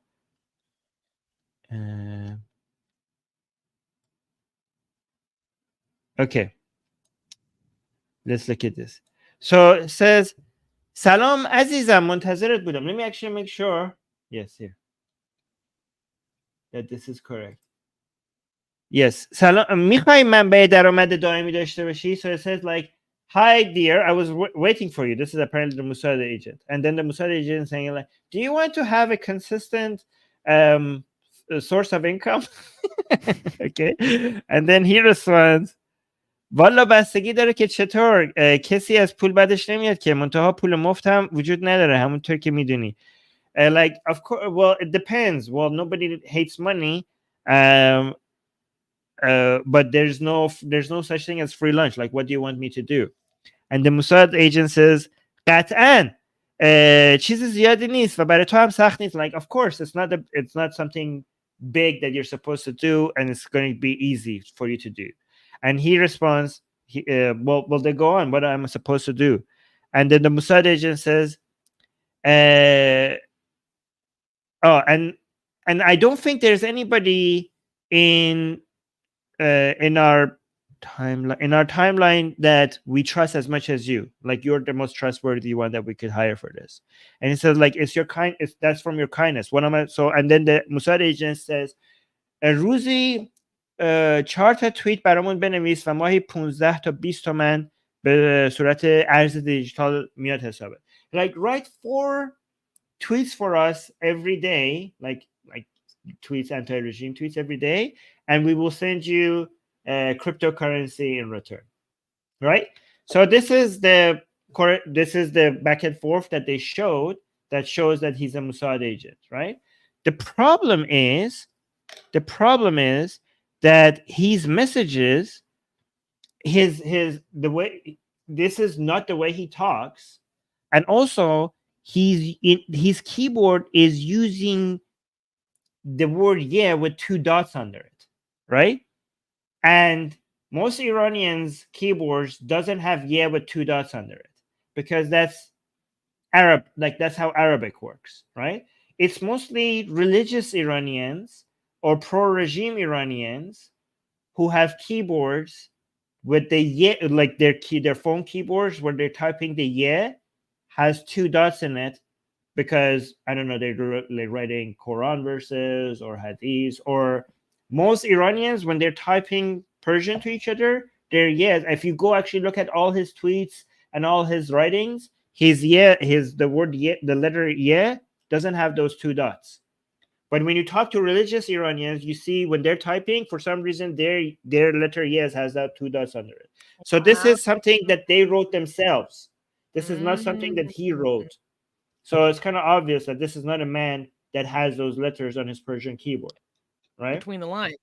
The meaning of between the lines. True definition of reading between the lines or between the dots. Darko was saying, again, the dots, lol. Oh, 2 dots. Oh no, how could it be? My favorite was saying, I wonder what he does for 3 dots. God forbid we see an ellipses. Help us, Lord. And I was just loving everyone in the live chat just putting just periods. Period. Look at these Iranian pro-government Iranian. I don't know, people. So Israeli spy was arrested in Iran. Mossad agent. Oh, here, let me actually put it on the screen. Israeli spy was arrested in Iran. Mossad agent Hossein Shambezadeh, who was planning to leave the country, was arrested in the northwest of Iran. And there's so many pro-regime. Yeah, there's so many pro-regime people celebrating this on Twitter, which is so weird. Over a dot. Yeah, but this is a new low. This is a new low for the regime. This is the first time somebody has been arrested for simply tweeting a dot. It's so crazy. I thought things were already really bad when they arrested the cooking influencer for posting a video of how to make the recipe for a cutlet on the anniversary of Qasem Soleimani's death. Like that was already like really bad. That was low, but this is a new low. Zaid is saying, you know, you're a legend when they give you that much lore.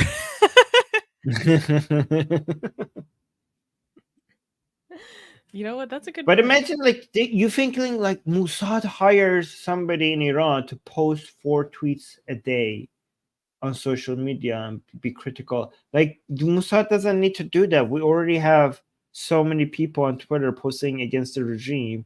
Like 4 tweets. Like, what are you talking about? Like, for free? I don't know. Well, forget just tweeting. You know, Mossad is in the Islamic Republic, closer than the jugular vein, as they say. Yes. We're closer to you. Like, they use the Mossad threatened the Islamic Republic using a Quranic verse, because in the Quran, Allah says to Muslims that that He's closer to you than your jugular vein. And Mossad threatened the Islamic Republic by using the same Quranic verse, and that they're actually completely correct about it. Like, the information they have about inside the regime, every time they want to do an operation against any of the agents of the Islamic Republic or their own people, it just shows how deep they are within the system. There are many people within the regime right now working that there are actually Mossad agents, but it's not like that. It's not like some hiring journalists to post dots. That's not how they operate. They actually they are actually a lot more sophisticated than that. Yeah. They don't need to pay someone for a ratio, honey. How freaking embarrassing. So let's go through the super chats that we just got. Okay, this is very sweet. Fonzie sent a $5 super chat. Thank you, Fonzie. Saying, just wanted to say thank you both. Susanna mentioned that it was ex-Muslim woman who finally punctured the lefty bubble that she was in. Same happened to me. It's very true. I describe it as, you know, like when you're in the woods and you step on a twig and like the sound of that twig snapping is just like so loud somehow. It was like mentally this twig like snapped in my mind. Like the mirror, like the illusion was just broken and you can't put it back together again. This is why I'm like so passionate about the ex-Muslim movement. Because it really is such a perfect mirror to like hold up back to people and be like, oh yeah, well, what about this then? What about this then? You say you're all for these minorities that you hold up and put up on a pedestal, but then actively shit upon any minority within the minority. It's like ridiculous. Kush Jindal then has some recommendations of more Hindu gods that we should look up. One is, okay, let's see this. Parshunram Janyati. Oh. Yeah, okay, so but he's just kind of like he's like an aesthetic. I mean, some of these photos, he is freaking shredded, don't get me wrong. But I mean, he's, you know, being like a little priesty dude or an aesthetic, like a monk in the mountains, like it's not nearly as cool as being Agni. Like, let's be honest. And Christian Doll is also saying, oh wait, no, there was the other Hindu god. Okay, let's look this up. Narasimha. Ooh, yes. Okay. Are you gonna show us? Okay. Or are you just gonna enjoy it by yourself? Maybe I am. Okay. He's straight up eating a dude's bowels, though. So let me find a different image. I mean, I don't think YouTube will be mad if it's like, okay. It's art. YouTube is okay with that. But you know how I'm paranoid about these things. Right. Here we go. Okay. We got lion. We got cobra halo. Cobra halo crown. Pretty cool. Cobra halo. That is badass. A cobra halo. What is your halo made out of? Light. My halo is made out of cobra. That's Okay, sick. that's pretty good. I mean, Yes. Yes. Yeah. Okay. Okay, wait. Okay, that's good enough. He is It's straight up art YouTube. disemboweling a dude. This is art YouTube. Okay, look, don't show that. Actually, you're right. Never mind. I'm scared now of YouTube. Again, the only gods that can put fear in us are the YouTube algorithm gods. Yes. Striking. We live in fear. Mm. The fear of That's God. And Kush Jindal is saying also, please watch So Sorry Taliban. So Sorry Taliban. Oh, is this a documentary? Oh no, this is like an animation. Okay, I don't think we can watch this on the stream just for copyright purposes. Okay, but I will watch this later. Okay, there was a comment. Oh wait, one more super chat. Call of Jindora is saying Atlas does not hold up the earth; he holds up the sky. Yes, actually, you're right. And the reason why we say the Earth is because the depiction of the Earth is like a sphere, because back then they considered Earth to be like a, surrounded by the whole world was a sphere, and the Earth was in the middle of it, and the skies was a sphere, and Atlas is holding a sphere on his back, representing the sphere that is the entire heavens, Earth and heavens. And now, because the Earth is a sphere, now some depictions of that replaces that sphere that is the entirety of the heavens with the Earth as the sphere. So that's why in the way we look at it now, sometimes we see depictions of him holding the Earth. But you're right, he's holding the entirety of the heavens. Who was the dude that had to hold the pillars from Gibraltar together? Was that Atlas? Wasn't there something about pillars? I'm getting my Greek mythology messed up. But then that's why we call a globe an atlas, which is kind of cool. Yeah, see, that's we call the globe an atlas. So let me see, pillars.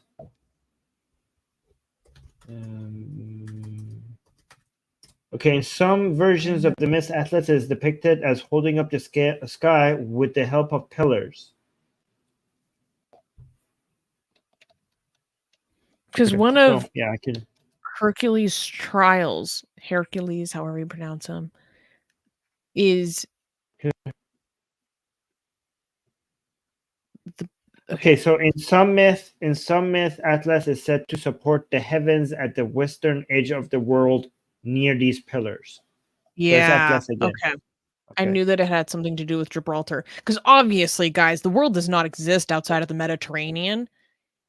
And honestly, I understand why they made that assumption, because I mean, come on. No, okay. Okay. Oh, and Hari just gave a super chat with no comment. Thank you for the super chat, Hari. Oh, and they just keep coming in. HD Drake sent a super chat saying Buddhist deity Dorje Drolo rides a pregnant, angry tigress. Whoa. Okay. Should we just have a stream that's just deity review? Deity review, and we just do our own little tier list of deities. Who gets S tier? Ooh, okay.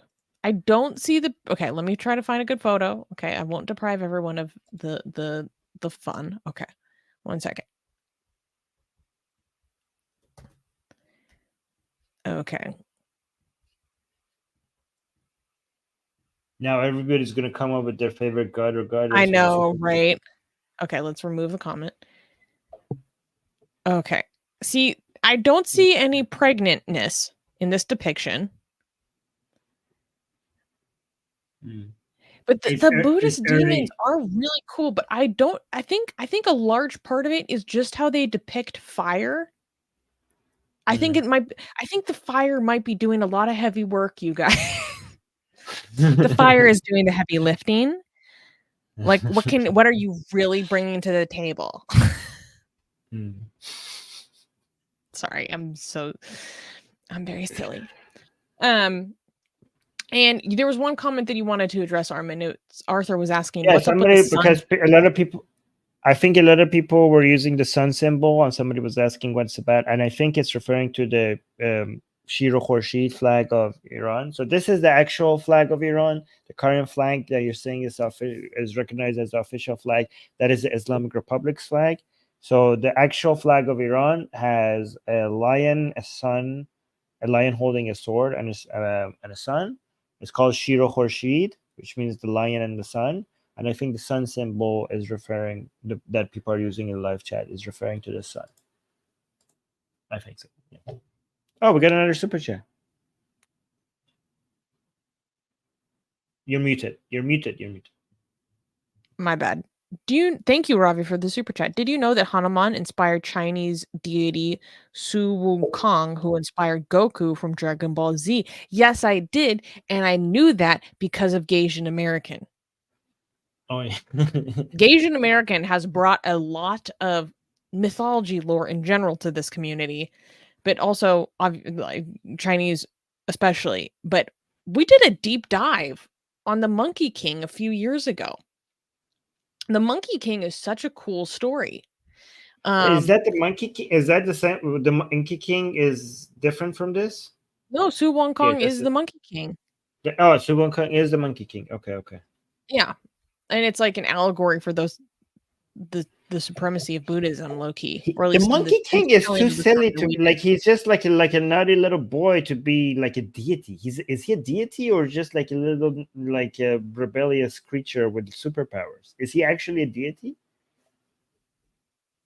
I don't think he is. Okay, well, I don't know. I mean, when we go east, the lines between creatures with superpowers and deities are just so blurry that I don't know. I don't. There's just anything that has powers is now a deity. All right, so Kush, we got another super chat, which is the first super chat we got from Kush. Ooh, thank you, Kush. Just saying. Okay, Durga. Oh my God, we are very okay. Durga is cool. She rides a tiger. And Durga is lion. I've seen both. I have seen both lions and tigers. And she is actually, I guess, kind of the, I don't know what you would call it, like the origin of Kali. Because Kali is technically when Durga goes Super Saiyan. Durga goes Super Saiyan, dark side, turns into Kali. Starts just murking people left and right. Until she accidentally steps on her husband, and then she feels sorry for disrespecting him and stops killing everything. Look at her. Would you dare attack a lady riding a lion and having two cobras on her right and left? Like, would you dare attack something like that? No. No, but you better not piss her off, because if you do, she transforms into Kali and just straight up wears limbs as her dress. Yeah, this is her. This is her calm side. Wait till you see me on a bad day. This is her when she's on her when she's in a good mood, okay? Yeah. Because when she's angry, she turns Kali. Yeah. Wait. If you don't like her, sorry, and say something about it. Wait till you see what comes next. Yeah. Okay. Oh wait, we got it. Okay, we got more. Arndahanashrishwar God is half man, half woman. Thank you for celebrating your membership for 9 months, animation. Okay. This is a hard one. It comes right up. Oh, really? No, I don't think it's half man, half woman. It's half Shiva, half Parvati. That autofills for me as well. As soon as I write ARD, how many people have searched this name that ARD just autofills to the name of this god? Guys, can everybody else try ARD on Google and see does this name of this god is the first thing that autofills for you? That is strange. Why is Google It so? actually is a really cool story. It's very, very like allegorical and metaphysical. But it is half Shiva, half Parvati. Parvati. I'm sorry if I'm pronouncing it wrong. And then HD Drake sent another super chat saying, I read that Monkey King is worshipped in parts of China and that they are aware that he is a literary character. Yeah, because the Monkey King is like an epic in the same way that the Odyssey is like an epic. Yeah. I think it's such a good kid story too. Not to like be pejorative or anything, but it, as a child, like I didn't know about the Monkey King until a few years ago. But if I was a kid, I would have just been obsessed. Like it's so interesting. Okay, so that brings us to the end of our show today. Thank you everyone for joining. Guys, I had so like much the fun stream. after my little vacation. I'm glad that I'm back. Yes. Susie, they don't listen to me. Can you tell them to like the stream? They don't listen to you. They don't listen to me. Oh my god, guys, put some respect on his name. No, I'm kidding. Everyone, please like the stream. The Atheist Republic army is growing. Our subscribers are growing. We dominated the march to 50K, and now we are on the march to 60K. Okay, you know, the jihad continues, and you must join the Atheist Republic army. You can do so by subscribing, by liking, by commenting. Tell us what your favorite segment was this week. Tell us what you want us to cover next week. Tell us what you think we got wrong, especially in regards to the Muslim personal law thing. I'd be curious what people think. And thank you everyone for being a part of our community. We would not be able to do what we do, provide a community for atheists and non-believers around the world, to those who really need it, in societies and communities where it's not safe for them to be open about themselves, about what they think, open about their criticism, open about the taboos that they want to challenge amongst their traditions. You know, we're here to be that place for people, and you support that when you support Atheist Republic. So thank you to everyone that makes this possible. If you're interested in supporting our work, you can join the channel, you know, link down below. You can support us on PayPal, link is in the description. Support us on Patreon. There's a lot of ways if you are interested in helping us continue this work. Zayn, my habibi, saying long live the Republic. Yes. And yeah, be fierce out there, guys. You know, go ratio your local Ayatollah with a period. Armin will be doing more live streams. Make sure to stay tuned, and I will be back for the news show again this time next week. So I already have a few juicy stories picked out. And Angel and Arthur and other people in the live chat are reminding you to also leave a comment after the show is over. That really helps us boost the algorithm, and more people end up subscribing to this channel if you do that. So please do that. Anyways, let's go. Let's head out. Thank you, everybody. Till next stream. Bye. Mwah. Much